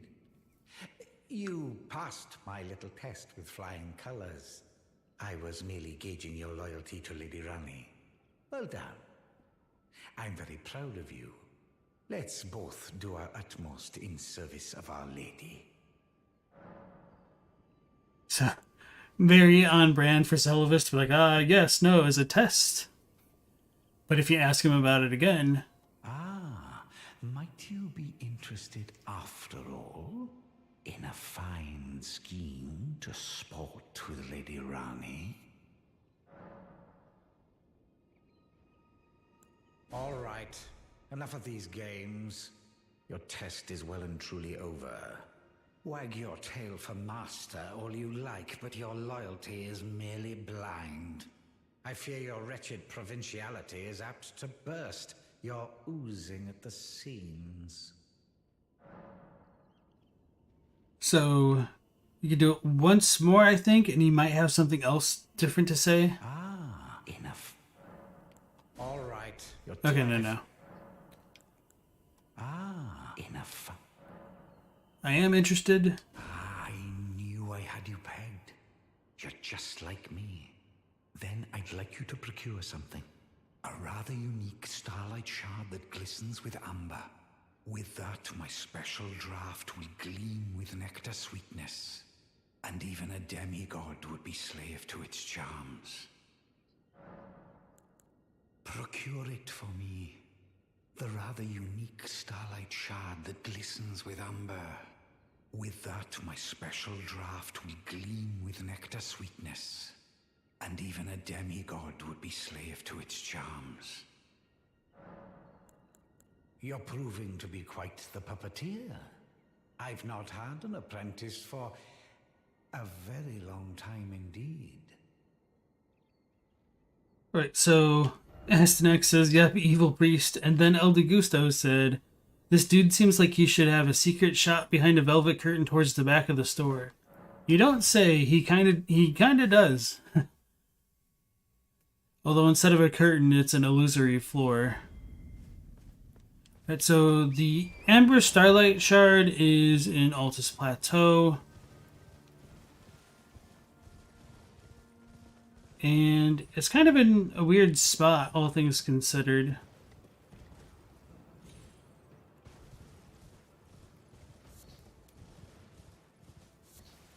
For whatever reason, Seluvis believes the Amber Starlight can control the fate of the gods, but that doesn't actually seem to be the case.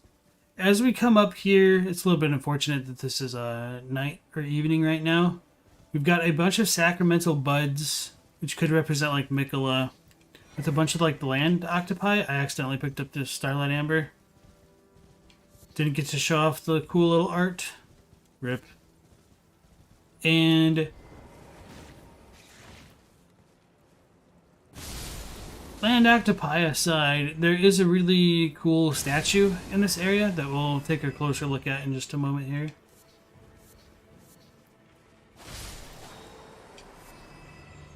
Wait. The octopi also dropped the buds? I didn't realize that. Okay. Let's get our glowstones going.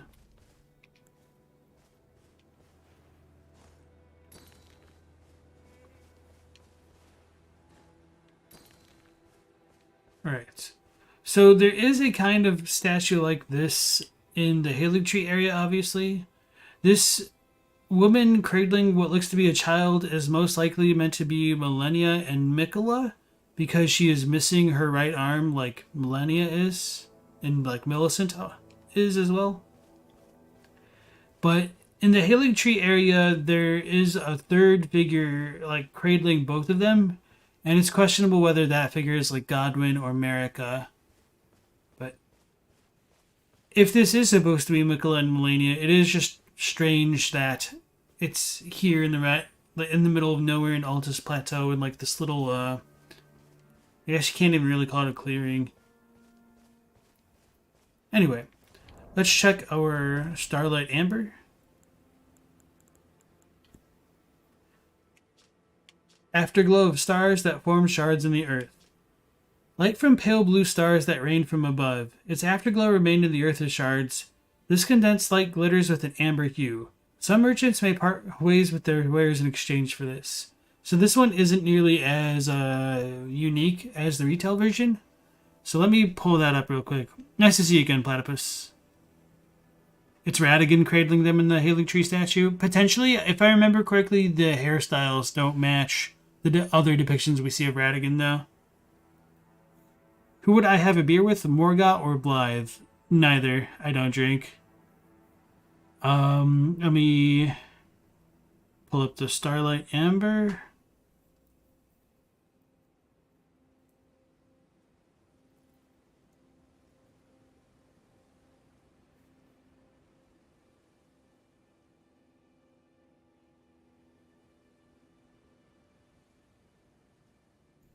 So this is called Amber Starlight in retail, so they just kind of reordered the name. An ephemeral sliver that gives off a pale amber glow. What remains of a passing flash of starlight. If the stars command our fates, then amber-hued stars must command the fates of the gods. Such is the belief that inspired the use of these shards to prepare a most special draft. Cannot be consumed by mere humans. So I do think it's super important to realize that that description is written as hearsay, and with what goes along with Ranni afterward, it should be pretty clear, in my eyes at least, that Seluvis may be mistaken about his belief with the Amber Starlight, and the description of the Amber Starlight is just kind of also reflecting Seluvis's belief, which is a little bit divorced from not reality, but video game reality, I guess. Alright. Hey, Rat. Nice to see you again. How goes it? Just realized you weren't a Patreon member, so you signed on for Rat. Thank you. Thank you very much.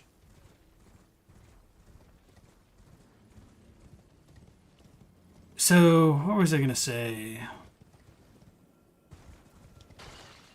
Oh, the Gusto doesn't drink either, but you'd make an exception for Morgott?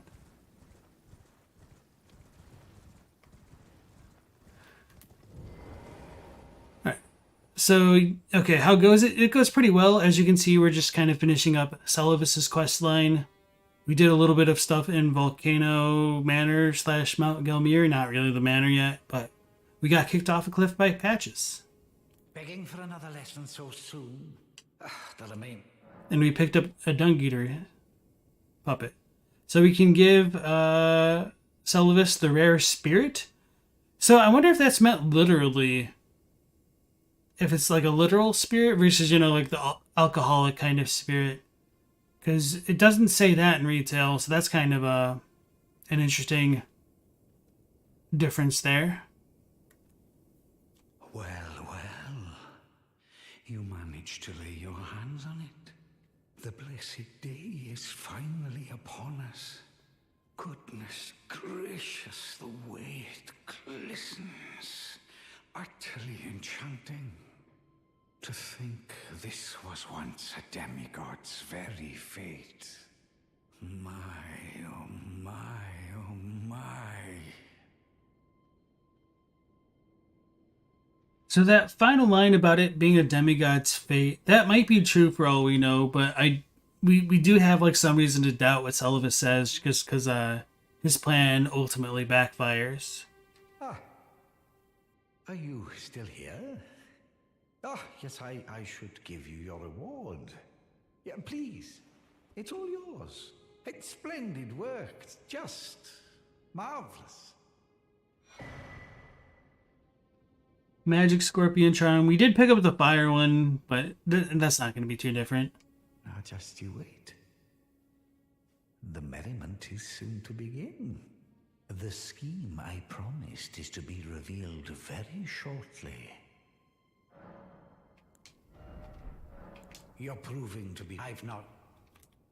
Alright, so we need to reload the area and skip going back to that side of grace. It's just way faster to do it this way.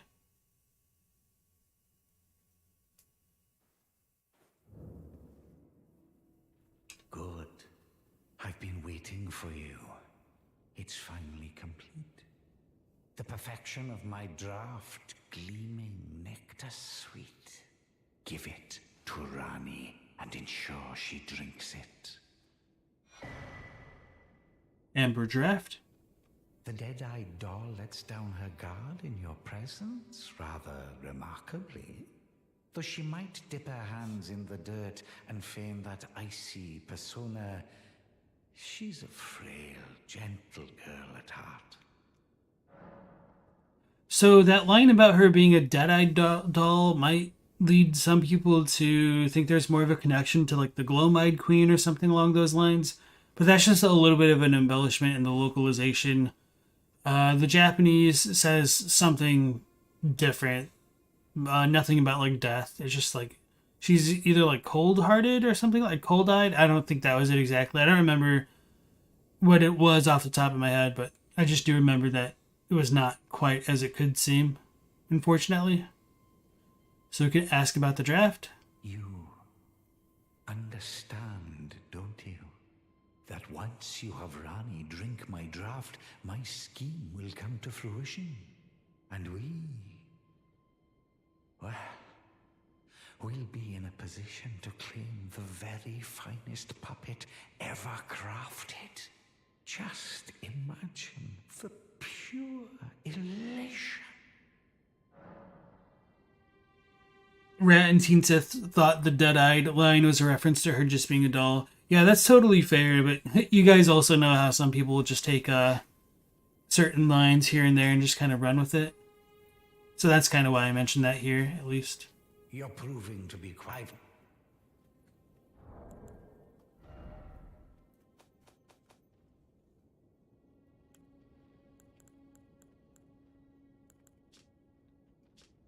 Spirit Remedy received from Seluvis.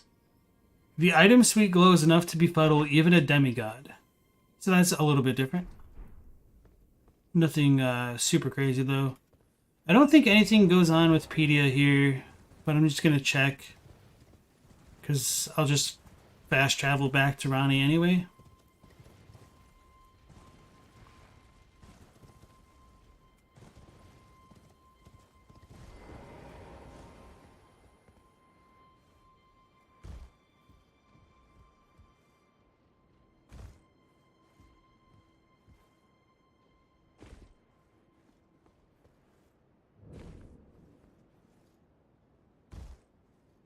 You guess they thought it might be a bit much to say she has cold eyes and a frosty demeanor? Maybe. Right, so Pedia is still not been attacked yet, which I'm not surprised by. Please. Although, let me reload the area before talking to Ranni. I'm pretty sure nothing will change, but I'm just curious if it's just getting the potion that's enough to trigger her. Because I do know that if you give her the Finger Slayer Blade, she will off Seluvis. Probably because she sees through his lack of loyalty. And then, like, Pedia gets attacked. If that's not, like, the same event. But yeah.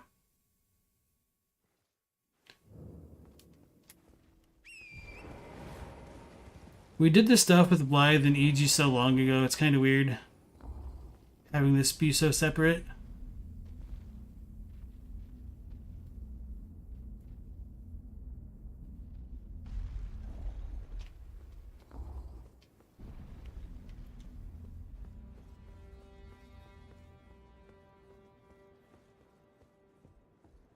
Alright, here we go.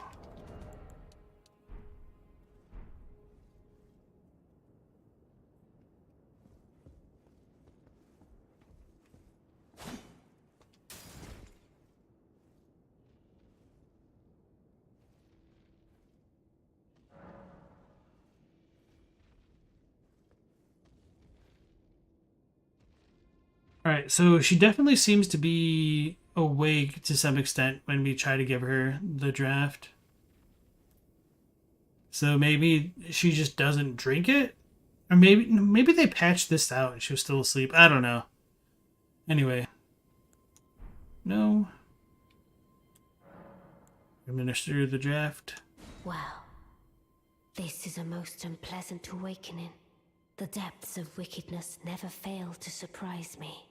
I am saddened that thou wouldst succumb to such depravity. Led astray by Seluvis, with devious tonic in hand. Didst thou think to have thy way with me? Begone, hapless scum. I won't have another whiff of thy rotten breath. So that's warning number 1. I have spoken.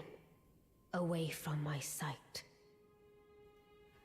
One of the weirder things about this is she does know that it's Seluvis's potion, which, I mean, she's probably familiar with his proclivities to some extent.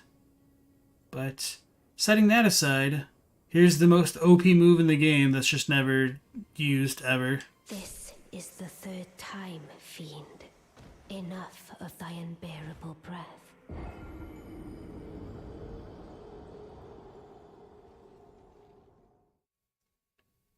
Yep, we just totally got.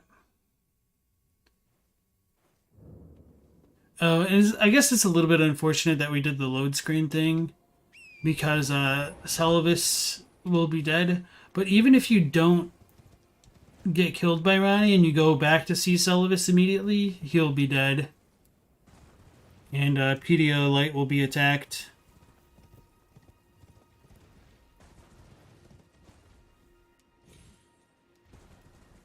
She's clearly already a great one.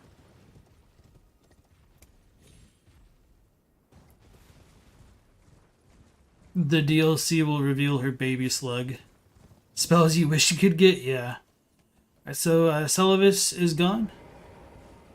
And instead, we get his bell bearing, the professor's big hat, the long robe, the gloves, and the trousers.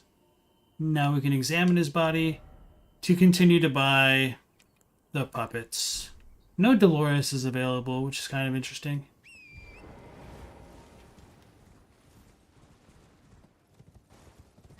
You have to ask, is he a doll or not?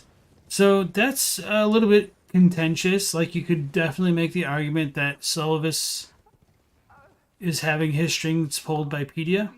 Stop. You're my puppet. I loved you with all I have. How could you forget such bliss? Ah, let hurt. Please, I beg you, cease this cruelty. So if you drop down too quickly, that'll like cut off his dialogue.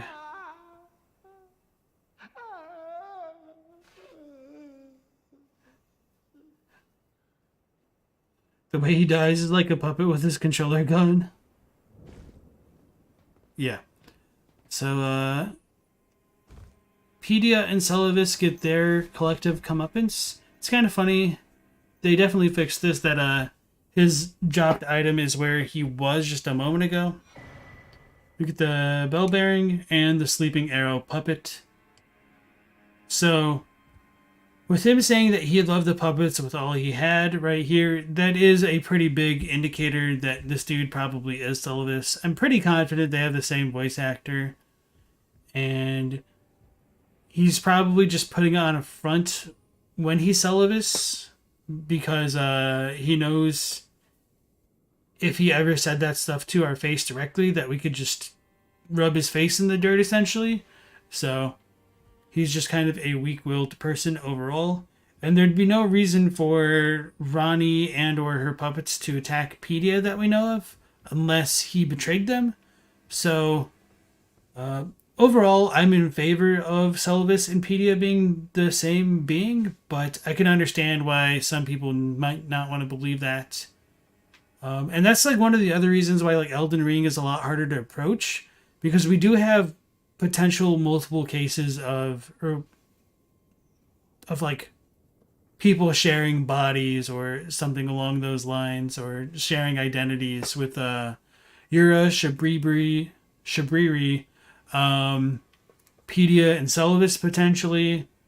The weird stuff with Millicent and Millennia, but those two are at least different. And then, of course, Radigan and Marika, and Hayata and Irina. So it just really makes lore theorizing a lot more difficult, because we don't exactly know where the boundaries of things are at times. So let's go back to Ranni. Any indication of why his puppets turn on him? They're mindless, right? So it could be that if Seluvis is a different person than Pedia, Seluvis could have been keeping them under control. But if not, it could just be Ranni using some of her magic, I guess, to interfere with what Pedia is doing to make them turn on him. Can you attack the puppets? No, that area is actually a safe zone.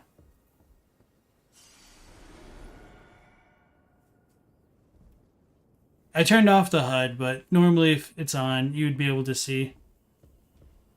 So Ranni is still angry. So we need to do absolution again, I think. Let's go talk to EG, because if he's not there, we'll know for sure.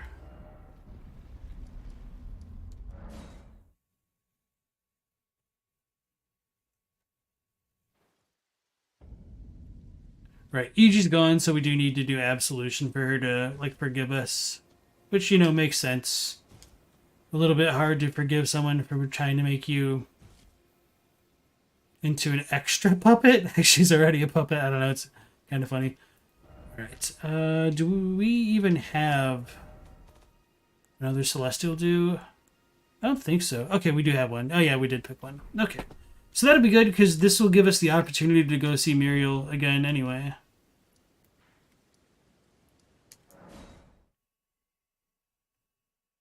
Ponyboy says, is it just a gameplay conceit that those puppets are corporeal and the ones we summon more resemble spirit ashes? So those puppets that we see that are corporeal could be the bodies of the puppets that get used in the other locations. So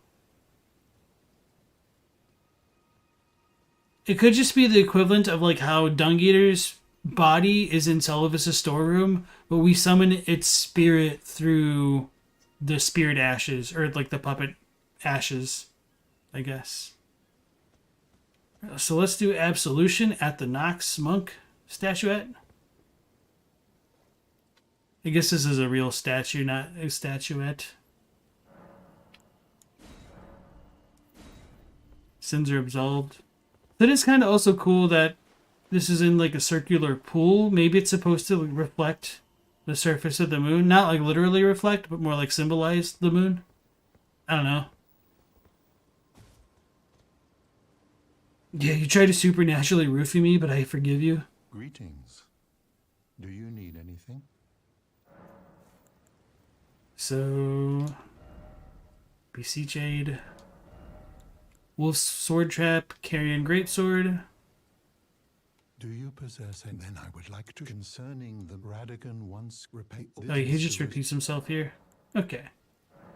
So we get the Dragon Cult Prayer Book. Oh, what have we here? Very well, let us both learn together. Heresy is not native to the world. It is but a contrivance. All things can be conjoined. Teen Sith says it is a miracle. The Celestial do stuff. So we got Bolt Lance, Hone Bolt, Electrify Armament. Throw a lightning spear. Falling lightning strikes enemy. Makes held weapon deal lightning damage. So, not a lot of info in this version of the game. And I was mentioning it to like Sinister Stromboli the other day. It's kind of funny that like Electrify Armament, or no, not that one, the other one, where you like get clad in the armor or in the Lightning's Blessing and all that. It mentions how only those who are beloved by dragons can survive the ordeal, which is kind of funny because I guess that makes the Tarnished canonically beloved by dragons.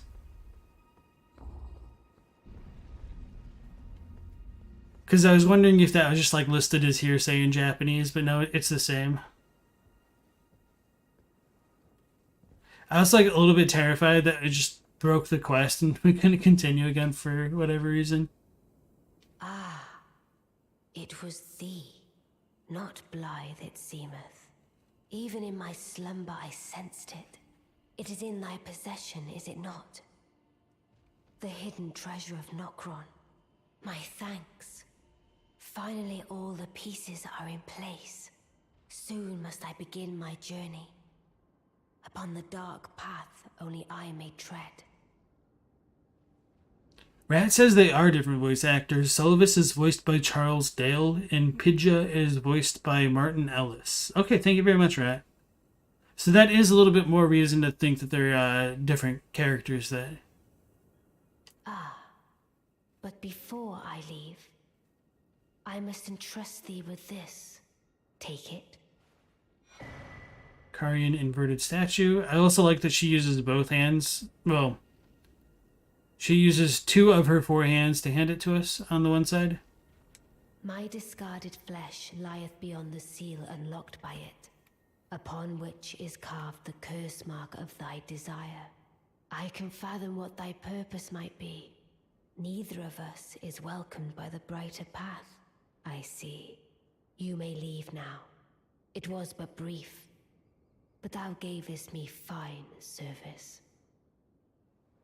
She said something in the first line of dialogue that I was going to bring up, but I can't remember what it was now. I done goofed. Oh yeah, she wants to tread the dark path of the Imperium. We don't know exactly what that means.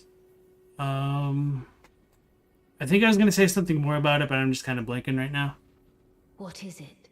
Thy purpose in approaching me was to obtain the curse mark, was it not? You may leave now. I too am to depart on a journey. Upon the dark path only I may tread. Yeah, so if you don't do the Roger stuff first when you talk to her, she's obviously not that hurt with you.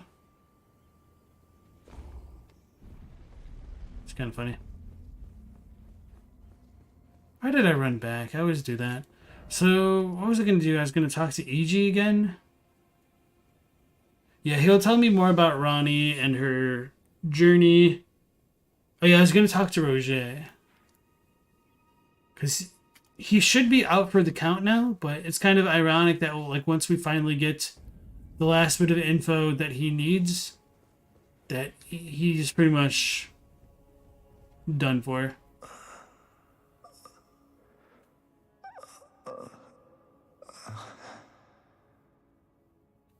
She's a lot more vague about the statue's purpose if you don't spy for him. True, true. Not that she's like super forthright about it now. Well, I guess she kind of is, but... Alright, so that's Roger. In a nutshell, the Carrion inverted statue. A statue depicting a scholar with the ground and sky inverted. Depressions on either end indicate that it may be inserted somewhere. Okay. So let's go see Idge. A lot of back and forth for this quest, really. I mean, obviously I didn't need to come see him right now, but...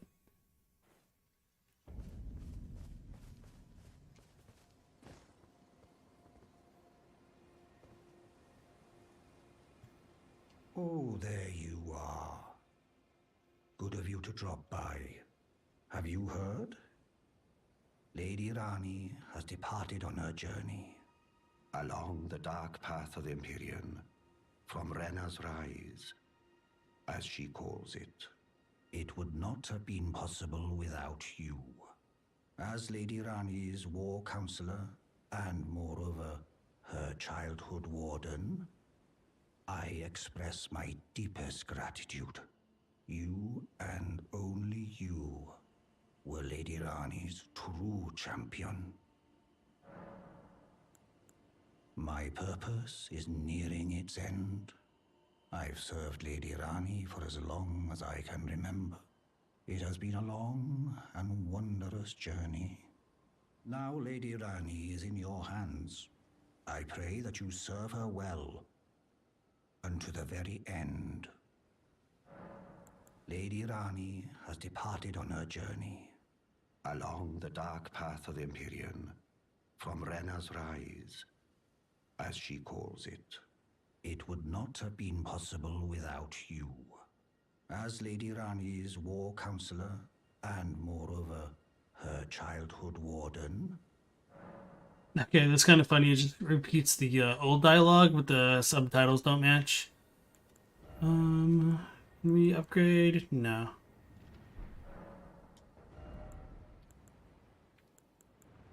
Yes, we can. I was looking at the wrong thing.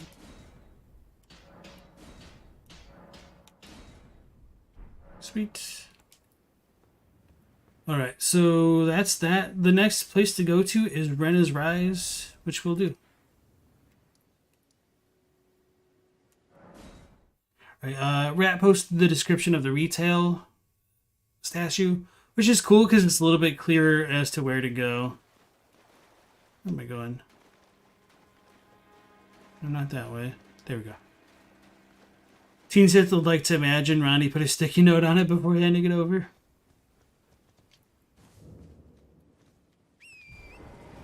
So yeah, we have the Three Sisters Rises, but there's only Ranni. And the Carian filigree, which mentions there being multiple princesses, but now there's only one. So it's kind of sad that there's only the one now. Which kind of would imply that Selen isn't a Carian. Or if she is, she isn't like an actual princess. If you take that a bit literally. Although you might be able to argue that Ranni isn't a princess anymore. Despite her being called Lunar Princess. Since she doesn't have a body? I don't know.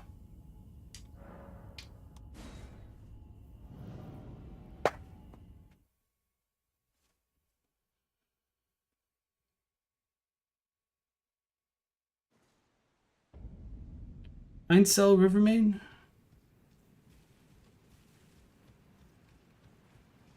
So it's cool. You can kind of get the coffins that'll like bring you over here from the other place.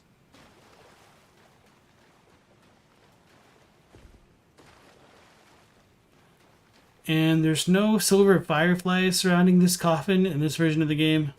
There's still a Duke-Kissed Herba though. Miniature Ranni.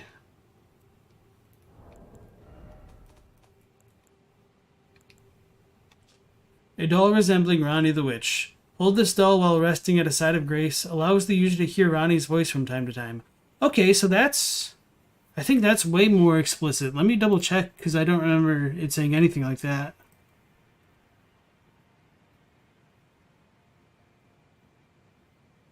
Holy crap. Okay, so retail says, a doll resembling Ranni the Witch. From head to toe, every detail is perfect. This unresponsive doll seems pleasantly cool. So yeah, I definitely wouldn't begrudge people for totally missing out on this portion of her quest line, where if you go to this next site of grace, and it has to be this one specifically, you need to talk to her doll not just once, but like 3 or 4 times.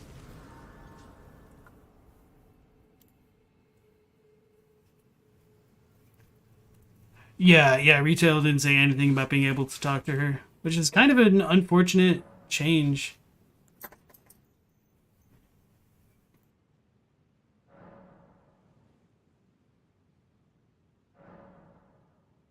Oh, A dogged fellow, aren't we? Or is it merely thy habit to talk to dolls? Fine. Fine. I hadn't expected any soul to recognize me in this guise. But now the cat is out the bag, I cannot allow thee thy freedoms. Perform for me a service as recompense. Eliminate the baleful shadows which prowl these lands. The name of Ranni the Witch is already sullied by thee. I will not brook disobedience in this matter. Perform for me a service as recompense. Eliminate the baleful shadows which prowl these lands. The name of Ranni the Witch is already sullied by thee. I will not brook disobedience in this matter. I looked at the Japanese for this a while ago, like a really long time ago, so I might not remember this properly, but I felt like it wasn't quite as odd sounding as the English.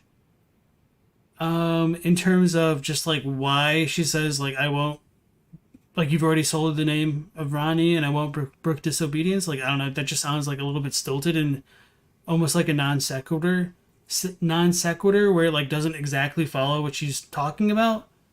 But then again, I might be misremembering. So yeah, you need to talk to her 3 times there. I think I initially only talked to her like twice and then gave up. Alright, Rat. Thank you for dropping by. And you take care, man. Hey you, 2424, welcome in. It really irks you because the fact that you have to rest at that grace and you have no reason to after activating it, that's how you miss the majority of Melena's dialogue? Yeah. I can see that.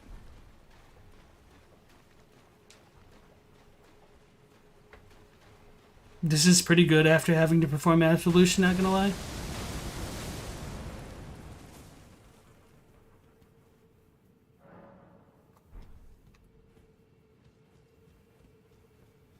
Alright, so yeah, coming into Ainsel Rivermain, we do have another malformed star chilling over there. And it's not going to be chilling for very much longer because he's going to be Angie.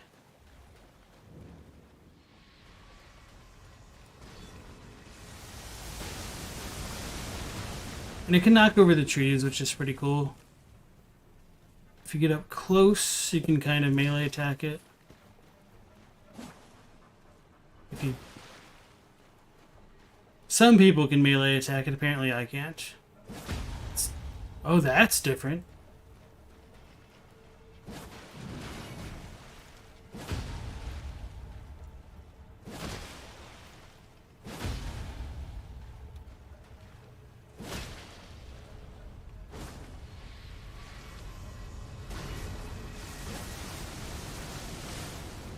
What a maroon.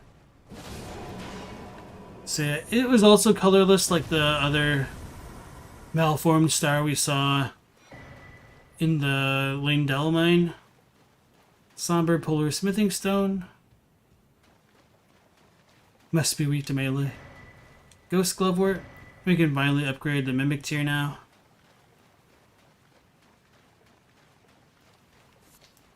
And there should also be claymen throughout this area. Human bone shard. Miranda flowers. Okay, so claymen are over there. No, those are silver fireflies. The plants looked like they were hunched over. Okay, so there are no silver fireflies. I can't pick them up.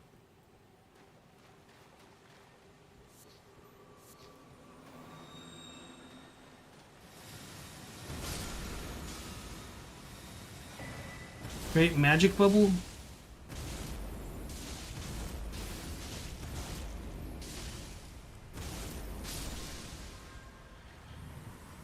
So yeah, even though that doesn't bleed, it has a big enough hitbox where it takes a decent amount of damage. Wait, what the heck? These inflict frenzy. Is it like that in retail? I thought they were just poison boys. Now that I think about it, I do think somebody commented in one of my videos that these were frenzy flame things. We didn't need to double check this.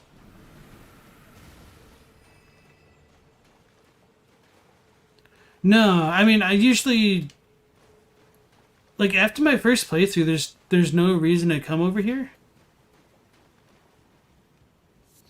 Unless, like, you just want to look over the edge, which is what I was going to do.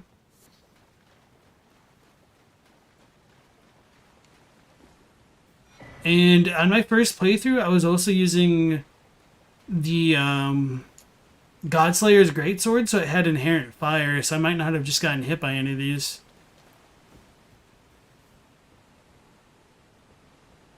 Right, yeah, what was I going to point out with this? I don't remember, but anyway, there's a waterfall. I know further on you'll be able to see, like, the Lake of Rot. Well, not from this section, but... yeah. They do inflict frenzy in retail? Okay, that's kind of interesting. Where's patches when he's needed? Quiet you. Alright, so now we finally got the Claymen. They roll around like lightning rams.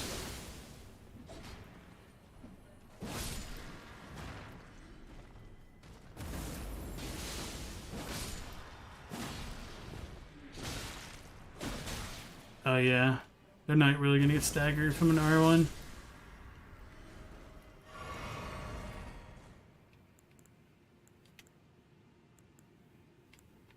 So Great Magic Bubble fires large bubbles that explode when touched. So one of the funnier things to me about the bubble sorceries is that they use like the Celian sigil. Ghost Glove, we're at 7, brilliant. I'm not really going to intend to fight all of these, even if we do get their cool spear that talks about how it's from like a meteor. They're also kind of blackened and gnarly. Yeah, and just with being underground, it's a little bit more difficult to tell. Like, I know the ones by Vike are more yellow looking and stuff.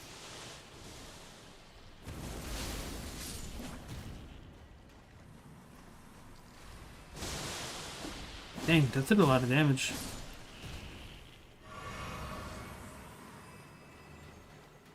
Well, yeah, I should probably see if I have enough to level up my flasks. Keep forgetting, as per usual. So yeah, as we come down here, we do find a bunch of ants. And one of the things that the ants kind of seem to do is produce scarlet rot to an extent. Or something akin to it. Because in this location and other ones as well, I guess it doesn't really look like it so much in this version of the game. Let me drop a stone. Okay, yeah, they must have added more effects later on. So in this one, like, there's like these pinkish clouds that come up off of all these bodies. So the ants have just been like gathering all these bodies and eating the dead and potentially making like their egg sacs, I guess.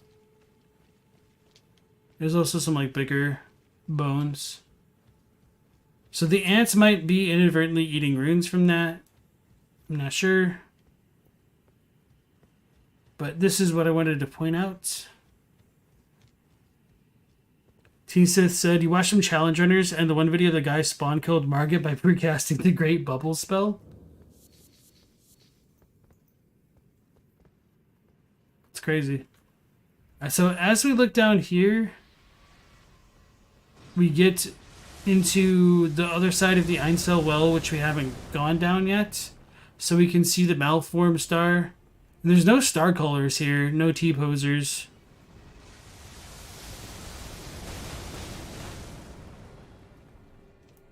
So in order to get that guy, we need to go all the way down and then back up.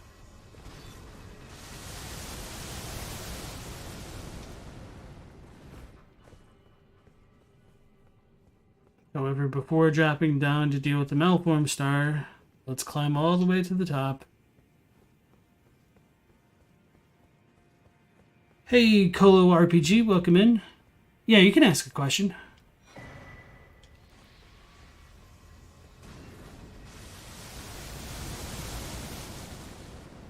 wonder if this one will just like get one hit stunned like the other ones.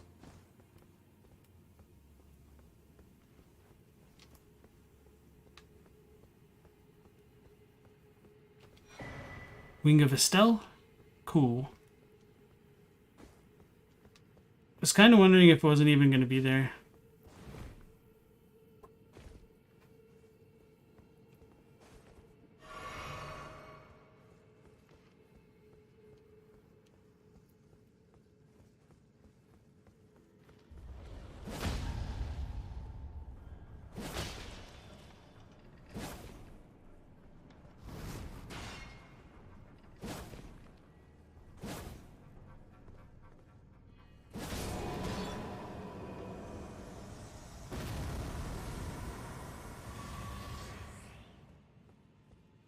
Sweet.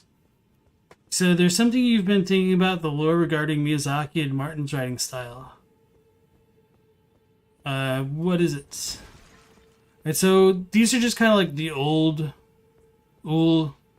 Dynasty tablets that we saw when we first came to like the Shifra well and stuff. So not gonna like pull this stuff out to look at them because we'll be able to see them more clearly in like Mogwin's area as well.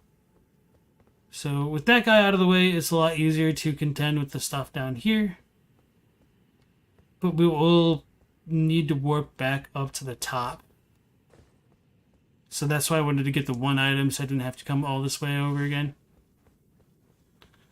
But with that being done, I'll go ahead and get this other... That's a death drop? Oh man, I should have gone to the right. Zoink Scoob.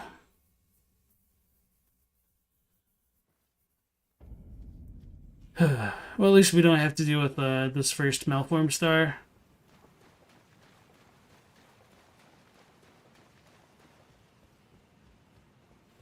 At least the boss is dead. It's not true. Gravity is always alive.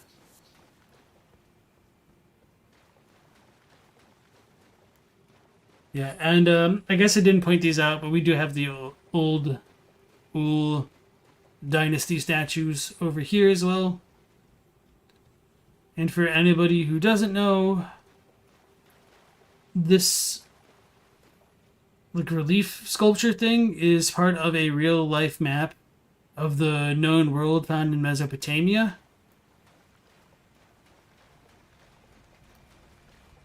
And the statue that the thing is clutching is like a tablet of the Erd Tree potentially on top. So he's like cradling the Erd Tree over the world, kind of. So kind of an interesting mixture of lore styles, I guess. Like real world references and game ones. I'm not. Yeah, I guess I am gonna worry about my runes. So I can go get the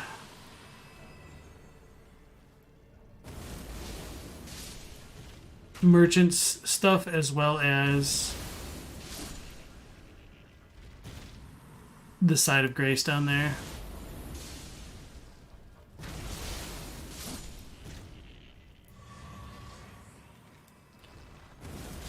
There's no beating Gravity, the ultimate boss. You're talking about the Malform Star. I know. Kolo said, that doesn't sound like Miyazaki's writing. Remember, this is the guy that wrote Dark Souls, where you're told to link the fire just to find out that the gods have cursed humanity. In Dark Souls 1, you were never meant to link the fire. You were lured there just to be killed by a burned-up Gwyn. So, I don't know if one of your messages... Oh, no. Sorry, you did say something. Okay. The general perception of the community has of Elden Ring stories about America and Ranni trying to break free from the control of the big bad greater will, but that doesn't sound like Miyazaki's writing. If you think about Dark Souls 1 and the story that Koth told the chosen undead in terms of like forsaking the fire and all that, and if you also compare it to the Locust Priest's dialogue in the DLC of Dark Souls 3, I mean, I don't think the American Ranni stuff sounds that out of place.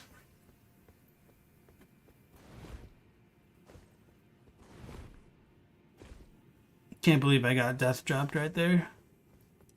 Bro, did I just...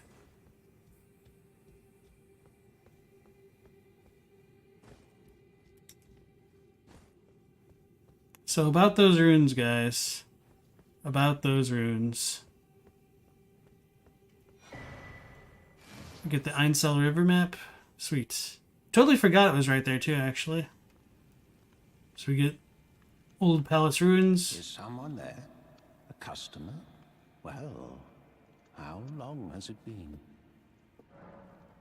Miyazaki's someone who likes to mock the naivety of players, but he does so in a veiled way. All of his games have this type of deception. There's something about the plot of the Elden Ring that you feel like people are missing. I don't know if it's the plot of Elden Ring so much as like the lack of real options I feel that it gives the players in terms of its endings, which is why they're kind of like so dissatisfying to me. So we can get Nepheli's set from him, the champion set. Headband reserved for the Badlands Bravest. Proof that the wearer has slaughtered countless foes. Following the example of their chieftain Horalu, the brave warriors of the Badlands shun excess adornment. Is that different? Kinda, I think it is. Let me check. Because I don't remember it talking about Horalu.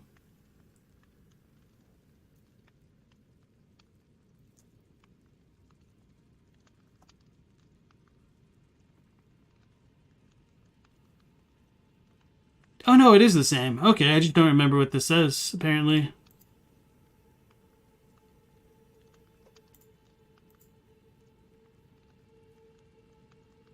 Asenek said, Miyazaki's style was always having multiple sides to a story, and those that manipulate you with only one part of the truth. Yeah, I know I kind of gave that weird inflection because of the way I read that. So, yeah, no, that's true.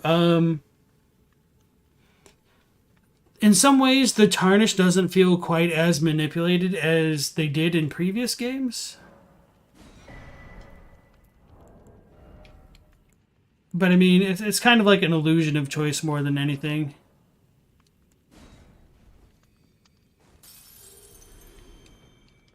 Some?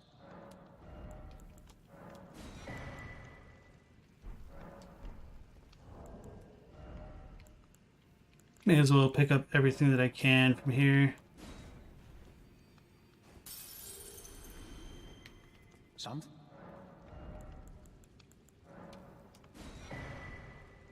Okay, that's good enough for me. Less lying, more gaslighting. Have I noticed that the traits of the divinity, like the horns and chimerical traits, are all connected to Horalu? Yes, because that's during the time of the Crucible, when everything was kind of being blended together.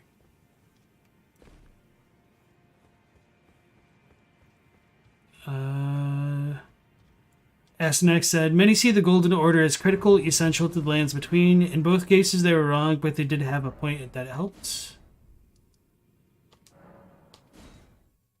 Teen Sith says, a good/noble sounding objective given by seemingly good establishment, then the establishment later turning about to be corrupt is pretty par for the course. Yeah, true. And gaslighting is lying. No, it's not. You know better. Which ending is considered the good ending? Hope they add more in the DLC for Elden Ring. Yeah. So, the good ending is more or less what the player wants it to be, which is kind of good and bad. I don't know.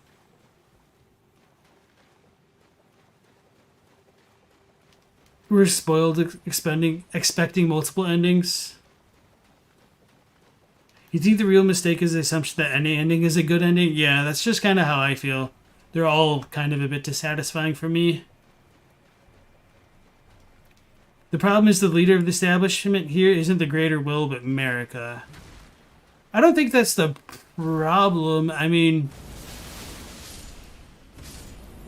I think the problem compared to like Dark Souls, and this might be kind of the crux of your issue as well, is that there's no way to turn your back on becoming the Elden Lord like you would have expected from Dark Souls.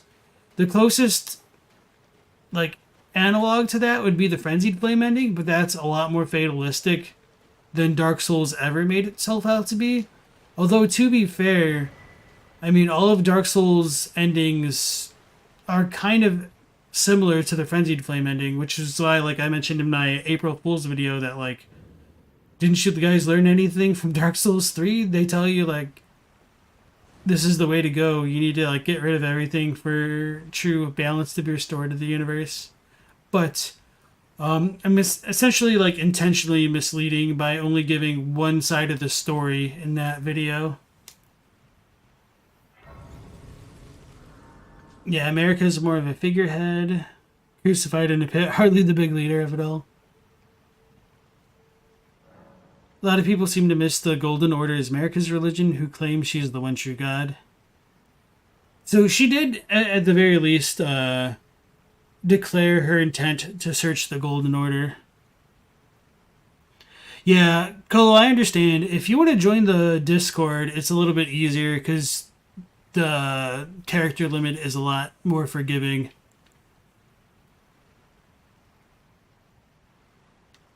Alright, so... And the sound effect is really loud. Let me turn that down before we listen to Ranni. It's just kind of annoying me.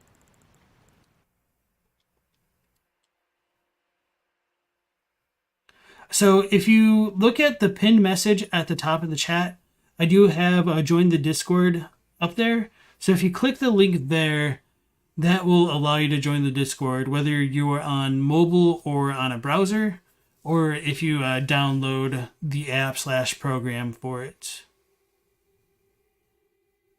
Yeah, and it is also in the video description. Thank you, Heyu. Let us speak of the past a while. I was once an Imperium, of the demigods. Only I, Mikola, and Melania could claim that title. Each of us was chosen by our own two fingers, as a candidate to succeed Queen Marika, to become the new god of the coming age, which is when I received Blythe, in the form of a vassal tailored for an Imperium. But I would not acquiesce to the two fingers. I stole the rune of death, slew mine own Imperium flesh, casting it away. I would not be controlled by that thing. The two fingers and I have been cursing each other ever since, and the baleful shadows are their assassins.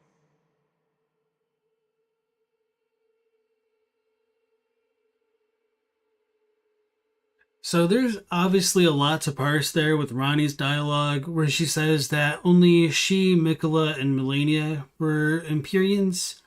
As I've mentioned before in, like, the Radigan icon, it says that Mikola and Melania were born of a single person god, and the term Imperium in Japanese comes from Shinjin, which literally means, like, god person. So if Mikola and Melania came from a god person, and that's all of the quote-unquote, like, DNA that they have, so to speak, that would make them de facto god people as well.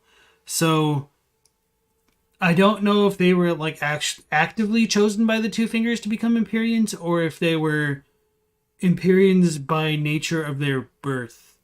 And to tie into that, Ranni talks about how when she became an Imperium, that's when she was given Blythe by the Two Fingers as a tailor-made vassal for an Imperium. They're Shadowhound beasts. Because we don't see Mikola or Melania's Shadowhound beast, I do wonder if they were given the status of Imperiumhood, Imperiumness, of being an Imperium when they were born. So that could potentially differentiate them. The other thing is, we do know that there were other Imperiums in history, with Marika being an Imperium and being given Malekith, and also the Glowmide Queen being an Imperium. Not that we know who her Shadowhound beast was, if she was given one, but at the very least, we do have Vargrim cosplaying as a Shadowhound beast, and he does wield the Godslayer's Greatsword, which is tied to the Glowmide Queen. So Okay. I think that was it for that portion. Let's see what else she has to say. I turned my back on the two fingers, and we have each been cursing the other since. The baleful shadows are their assassins. I turned my back, the So she wants us to kill the baleful shadows, and we'll learn more about them as we go on there. Okay. So we finally reached the cool holy land of Nokstella. May not actually be a holy land, I'm just kind of saying that. This is probably one of my favorite areas in the game, just because of like the false night sky in full bloom here, full display. To be fair, there is also like the false night sky over Nokron and Nokstella, or this is Nokstella, over Nokron as well. But it's even more so in Nokstella, like you're like in the thick of it up here compared to Nokron. And so this place is also going to have some like super major lore as we go through. Coming through Nokron, we have like a silvery kind of substance all coating the ground in specific places as well as many of the plants. No surprise, potentially related to silver tears. It doesn't seem like the plants themselves are quite silver. It seems like something moved over them to make them that way. Although maybe these ones are kind of more organically silver. Just some of them. So, as we've pointed out before, like the silver fireflies are fireflies that have not been exposed to the sun. So, is the false knight responsible for the silver fireflies being silver? That seems like a very strong possibility. I need to put the sound effects back on.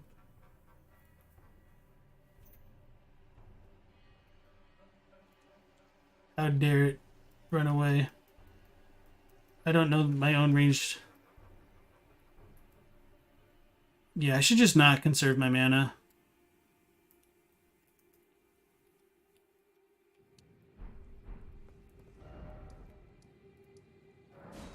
I remembered to try to upgrade the flask, so I just quick traveled.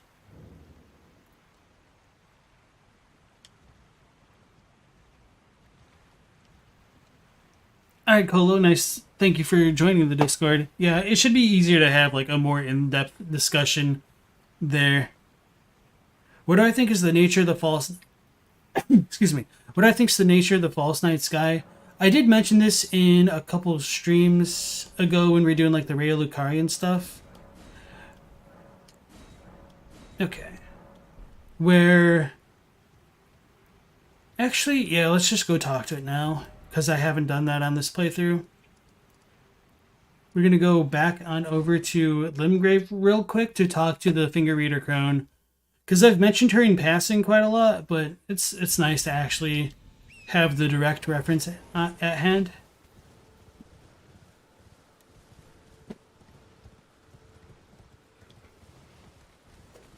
Yeah, Elden Ring lore, if you want to talk like lore specifically. You could also do like miscellaneous lore if you just want to talk like greater themes.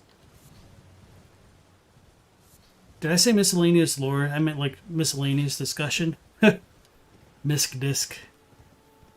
So are Imperiums just aliens? You recall the Black Knights being Imperiums as well. That's a very strong possibility. But potentially yes. Alright, so this one is angled a different way. Like she's normally facing this way in retail. So she got ever so slightly changed. But her dialogue is the same at the very least. You, please, I can read them. Your thing. Oh, bless you. Oh. Head to the fountain of gold tarnished. Traverse Rea Lucaria, glintstone eventide, and reunite the half crescents at the grand lift. Oh, but the bridge is collapsed and cannot be crossed. Only, why should that matter? Stormvale Castle still stands tall.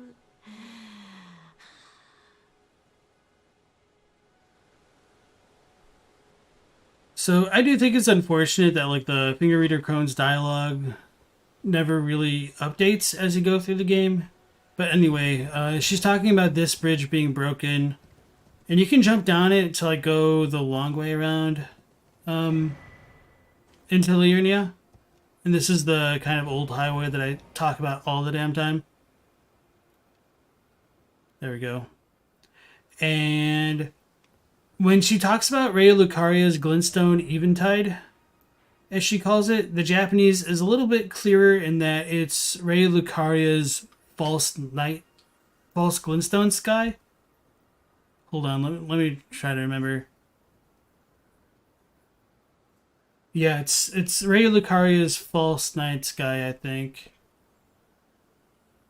No, Glintstone Eventide? Glintstone Night. I think that's what it is. She talks about Raya Lucaria's Glintstone Night. So, Glintstone, it seems, is able to produce night, which is why I talk about when we go to Raya Lucaria, the kind of Aurora Borealis style effect when you look out into it at any time of the day. And even Liurnia itself is kind of coated in a lot of glintstone, and it's very foggy and misty. So while this doesn't necessarily look like full-on night at late day, that is kind of what they were going for. Sorry for the dog. It'll be a little bit clearer if I go up on the steps towards the other side of Raya Lucaria, like when we're on top of the roofs. Thought you'd be able to see it pretty much immediately when you came out.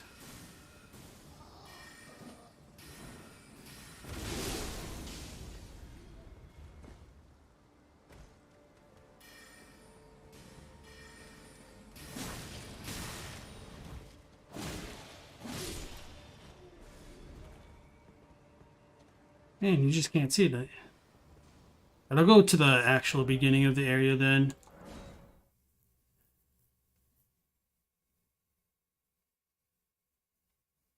Elda wonders if the falling star that bore the Elden Beast might have had the first Newman in it. Yeah, I've wondered that as well as if Marika was in that one. Or like, if Marika came with it. Kolo thinks that Marika is just Gwyn 2.0. You think she tricked Godfrey and his tarnished with the excuse of getting strong in the face of death to get rid of him, just like Gwyn talked the pygmies into getting into the Ringed City? Yeah, that is definitely a possibility. All right, there we go. We can see the Aurora stuff. So, throughout Raya Lucaria, there is like a ton of glintstone, especially when you like head down to the Iron Virgin location. So, whatever's going on in Raya Lucaria with its kind of false night sky is probably produced through the glintstone. Let's go back to Nokstella. And compared to Raya Lucaria, there really isn't a ton of glintstone down here, which is kind of unfortunate. But there are the roots of the Erd Tree to consider. And that's a lot clearer in the Nokron area compared to here. So, we do have some Noks that can ride the ants. The ants have purple eyes for whatever reason.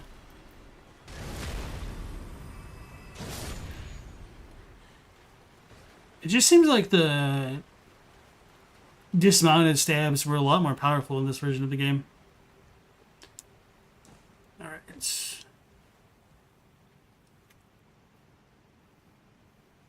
You think the reason why all signs of divinity are related to Godfrey is because he was the real owner of the ring? The tarnished who remained behind are implied to have turned into misbegotten by the anchor description. I don't think they were turned into it, and I don't think the misbegotten were ever tarnished. People already seem long-lived, especially demigods, so it's curious how long-lived the Newman are to be mentioned so. Kolo says, that would also explain why the Shattering and Radigan were necessary, because she had to become Elden Lord to fully replace Godfrey. You think the Omen are descendants of the ancient dynasty, and Marika is trying to replace them. Astanek said the ants are mind-controlled. Zoli proved this by dismounting them. The riders are attacked right away. The ants hate them. Yeah. You thought you could use Law of Regression on the ant mounts too? We could try that. Because I certainly have it. KU says, it doesn't make sense for America to trick the Tarnished into getting stronger, as the Two-Finger fully supports the Tarnished.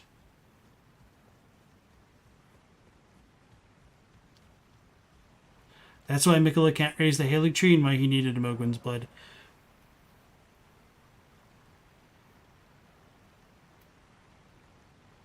Because they're descendants of the ancient dynasty. So there's kind of a lot to unpack with that. Oh yeah, let me switch up the incantation real quick.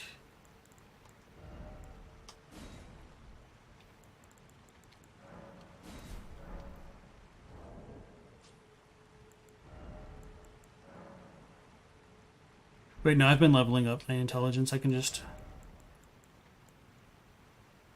Why do I have that one on? I totally had on the wrong thing. I'm smart.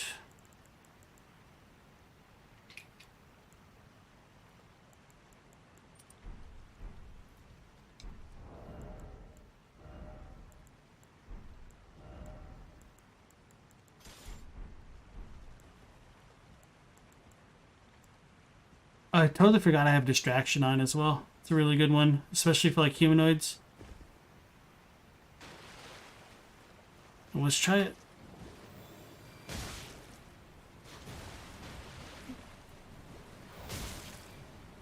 I'm gonna get staggered to death.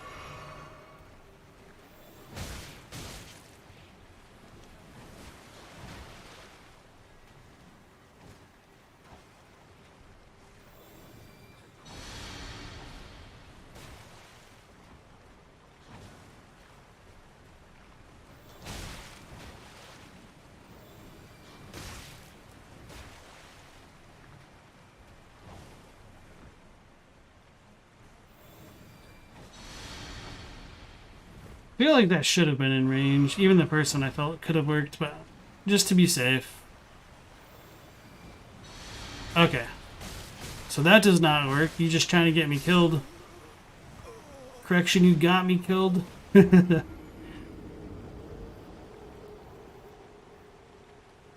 only book Corrin will not call heresy is the Golden Order one. Because he only worships America in the Earth Tree. El Gusto thinks binding his Omen twins into the subterranean shunning grounds was one of the last straws for Godfrey. Maybe the arguments over it is what indicated to America she needed to replace him. Alright. So we showed that off. Well, kinda. Let's put this on.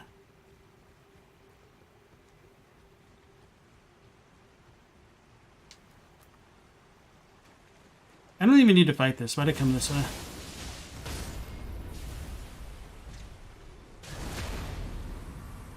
Brutal.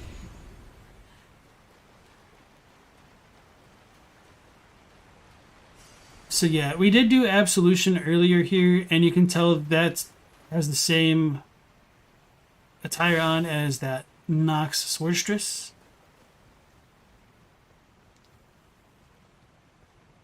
And there are a few like visual differences in this version of Nokstella because they have like orange flames and they get changed to like the white, black ones in retail. These Nox are kind of cool because when they have these daggers, they can blow on them to create the silver mist. Here we go.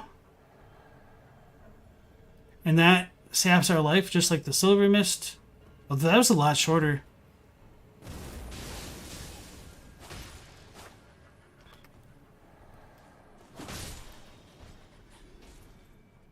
We can leave that one there. And we have electrified mimic tears here. So Extra Life, because you know how great a resource they are, say that these electrified mimic tears can drop gravel stones. Unfortunately, I've never had that happen, and I've probably killed literally 1,000 of these, if not more. In both versions of the game, in this the Unpatched one as well as retail. Although apparently there is actually a mimic tier that has a gravel stone in its drop table somewhere. I don't know exactly where that is.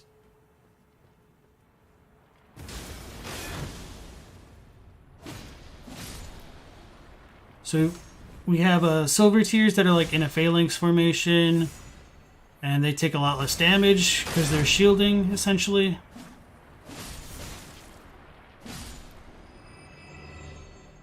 And this is the kind of statue that we found in the church with Muriel. Ghost form, picker bell bearing 2. Some more silver tier husks, big surprise. Didn't realize you could just summon here and just keep it out indefinitely, I guess. That's kind of cool. And Cole says, one more thing to note is that there are no Nox using Glintstone Staff. Mimic Tears created to mimic a lord, and electrified Mimic Tears are what lord do we know is electric? So I do think it's possible that the Nox were trying to clone dragons, which could explain why one allegedly has a Gravelstone in it, why there are Dragonkin soldiers related to the Nox.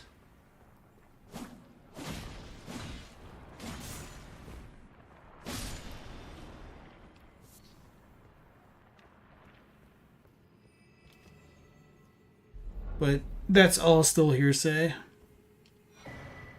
Somber Polar Smithing Stone.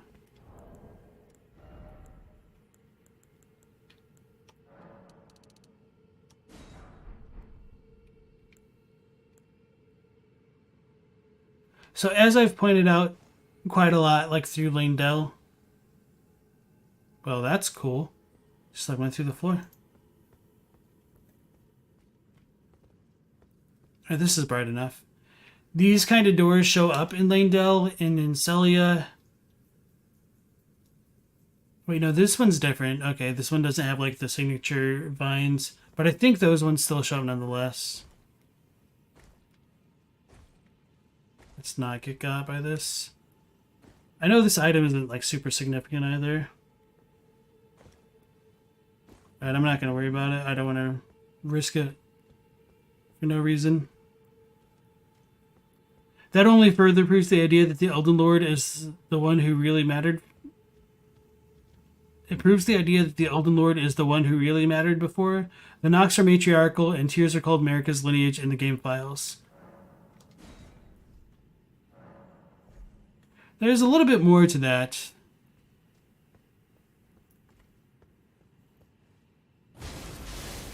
And I'll explain a little bit more about that in a moment.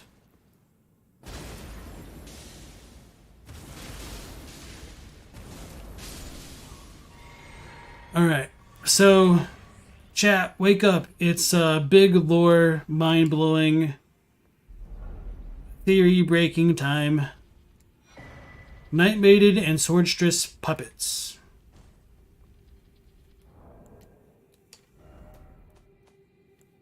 Alright, here we go. Summons Marika Descendant. Spirit Ashes summons the spirit of a descendant of Marika from nearby a rebirth monument found throughout the land. The smocking gun, as it were, indeed. Kolo said, ancestral follower to ancient dynasty, to Fair Missoula, to Nox, to the current. The Nox made the Finger Slayer, damaged the Five Fingers, and usurped the Greater Will. So, yeah. When I made my video about the Glow-Eyed Queen, I talked about the possibility of Marika being related to the Nox. Well, this just makes it explicit, at the very least, in this version of the game. They could have, of course, walked it back, and we don't know how canon we should take that description to be. That was terrifying.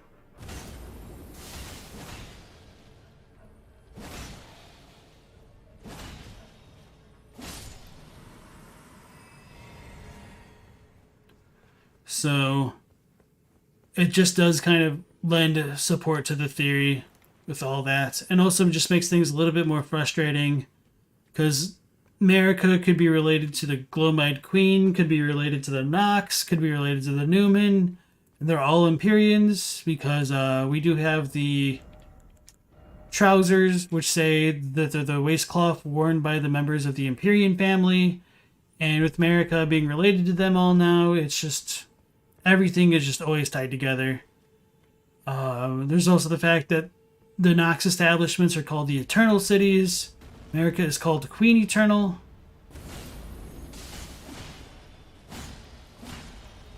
I needed to do the jump attack R2. I'm gonna get got. Okay. So there's nothing in here.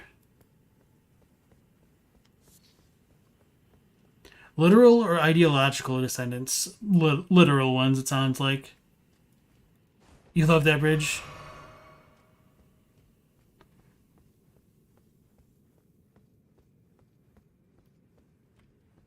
Notice how the fire staves and the fire giant look like the candles in Mikkela's place and the ones that guide the ghosts in the wild. So those ones, I don't think they're that. I think they're more closely related to the Briars of Sin because of the thing sticking out from the top of them.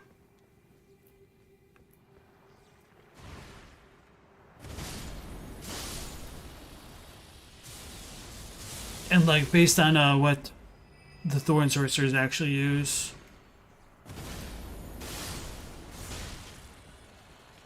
Teamthesis says there's nothing in the current patch that you'd say would be indicative of a link from America to the Nox 1.0 moments. I would you can make an argument with her being the Queen Eternal and these being the Eternal Cities, and that's about it. Which is pretty flimsy. Which is why I stressed in my video that it's big speculation and regret not having the context of this to add into things. Oh god. Okay.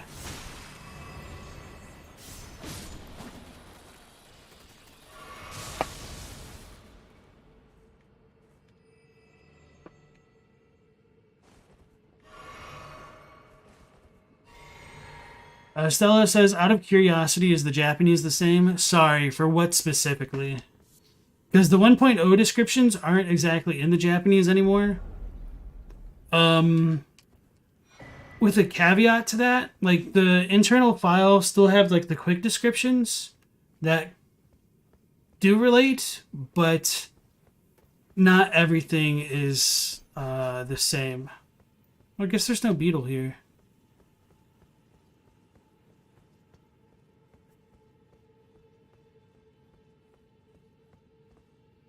It's frustrating because they retconned a lot of things with patches, the ashes. Eternal and immortal are pretty common epithets for monarchs, true. Are demigods in Japanese just called like half-gods? What do they call the demigods? No, it's literally demigodo. So it's just like a loan word.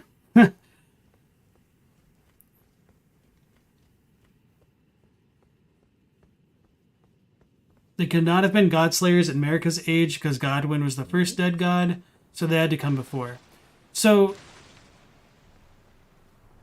that's a little bit of a contentious point because like Roger says that it was the first recorded death of a demigod in history. So if that era came from prehistory, it's still possible. And if a demigod is Marika's child specifically, it's arguable because there's the Glowmide Queen stuff to consider, and those demigods could have belonged to the Glowmide Queen, kind of like the Godskin Apostles. But yeah, I do think it's just kind of poorly written, more than anything, to be honest.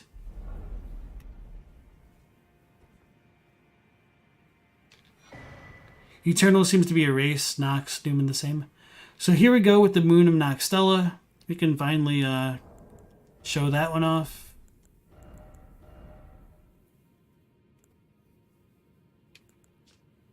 A treasure of Nokstella, the Eternal City, increases memory slots. The talisman represents the lost Black Moon.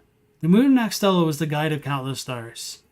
So it's a little bit difficult to make out, but at the top of it, there are two figures of birds, like facing each other. The other thing which is kind of cool about this sigil is if you remember where the gigantic ball falls down in Raya Lucaria, it kind of comes out of a portal that's similar to what's depicted on the face of this talisman, where it has like the 4 cardinal direction things like isolated in mini circles. So symbolically they look similar. And so there is that kind of unspoken connection between Raya Lucaria, Celia, the Nox, and these kinds of symbols. Which is even more annoying because, like, hey, if Marika's related to the Nox, and if the Nox are related to astrologers and all that, does that mean, like, Marika's related to Renala? Which, I mean, obviously that's being a little bit hyperbolic. Hyperbolic?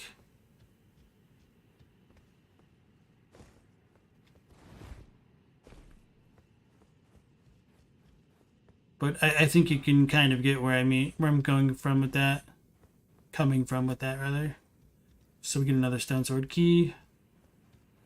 Twin bird of the cuckoo? Yeah, that's pretty much how I look at it. And yeah, and Tisa says the Japanese for Newman is Marebito, which is like visitor. And you could also like break it down a little bit more literally as like a rare person, but yeah. That's not how it's going to be understood. It just kind of means like visitor from a faraway land. So if I were to make a comparison in like Western media, you could probably say like Tinkerbell from like the story of Peter Pan and Hook would be like the equivalent of a Marebito, where it just comes from like outer space, essentially. Or like Neverland. So that just does help establish that like the Newman come from a land outside the lands between.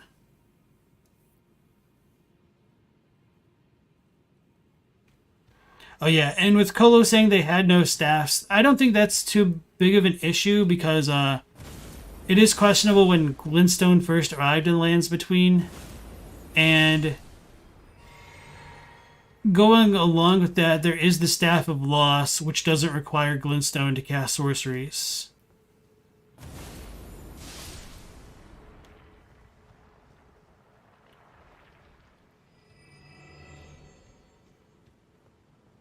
I'm not sure if I'm going to deal with all that. Oh well, we're going to do it one way or another. Now that we don't have to deal with the archers, at least.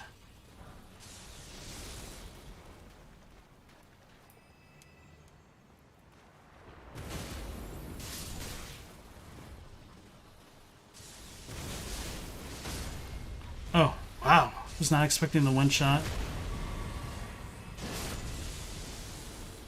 It almost seems like the electricity travels a little bit further.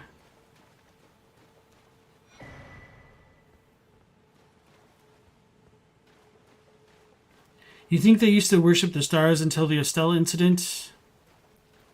And afterwards they turned against the stars?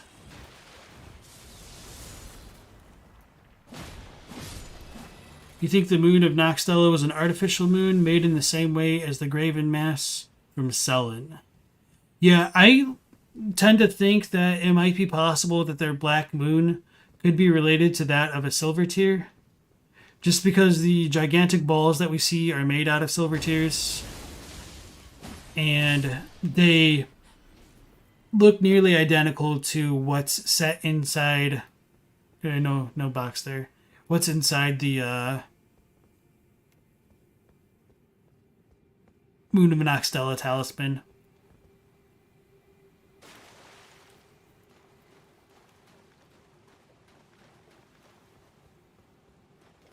Or if not like a literal silver tear, I think it's just like a figurative representation that they use a silver tear for.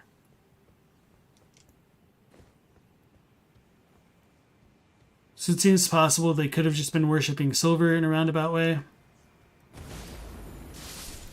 And the knights.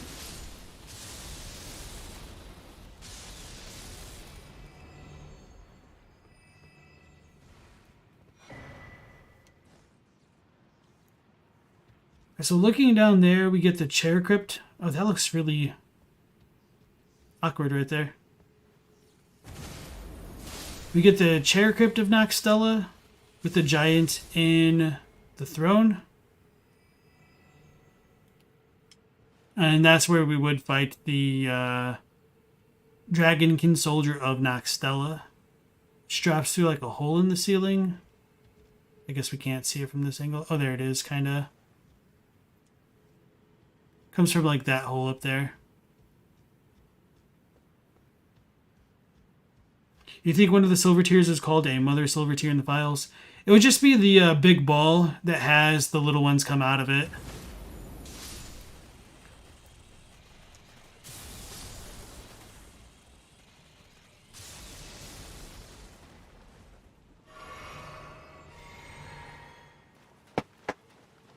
There's a weird queen motif like Renala and her children, the Demi-human Queen and her children, and the Albinor powering sister and her sisters.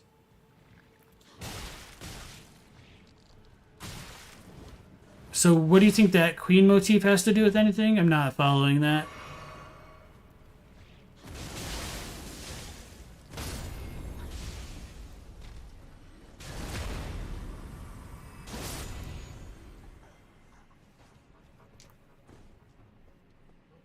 So where we just came from. So this right here is probably one of the most interesting statues in the game, just because it creates this weird connection that's kind of hard to explain or rationalize, to be honest. And it could just be like a fluke, pure coincidence. But to the left, by the elevator, we do have the saint statue that we find by all the divine towers and on the Saints Bridge. And these are the only two like this that are down here. So does that mean that the divine towers were built by the Nox? Was there a divine tower that like Nokstella controlled at some point? It's questionable, but doesn't seem out of the question. Oh, you mean like a queen of a colony, as in they're all born from America.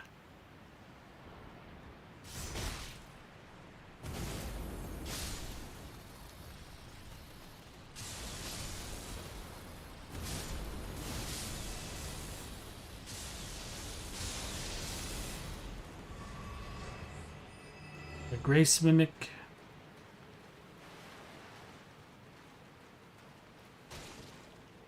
Then we get a couple more ants over here.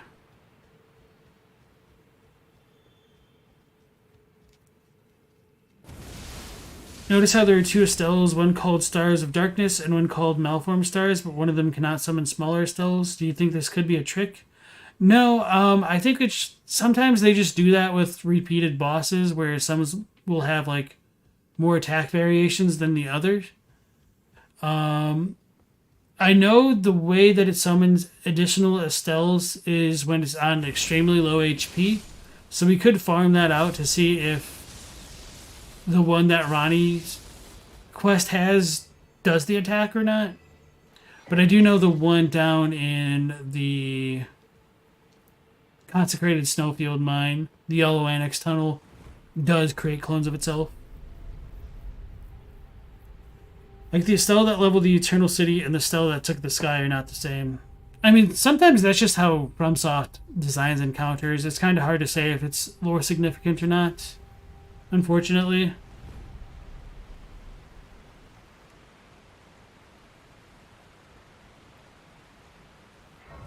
Alright, we will go ahead and level up. And I think we'll stop here for the night, because then we'll finish off Ranni's quest. And oh yeah, I do kind of like want to take a moment to like look at her extended dialogue in her tower before doing that. So this will probably be better to stop here, because we've been going for about the 3-hour mark, which is what I aim for. So for everybody who's stepped in and watched, whether that's lurking or whatnot, thank you very much. Hopefully we'll see you again, where we'll be going live at 10 p.m. Eastern Standard Time. So thanks. Alright, peace out. Take care. Last protagonist out.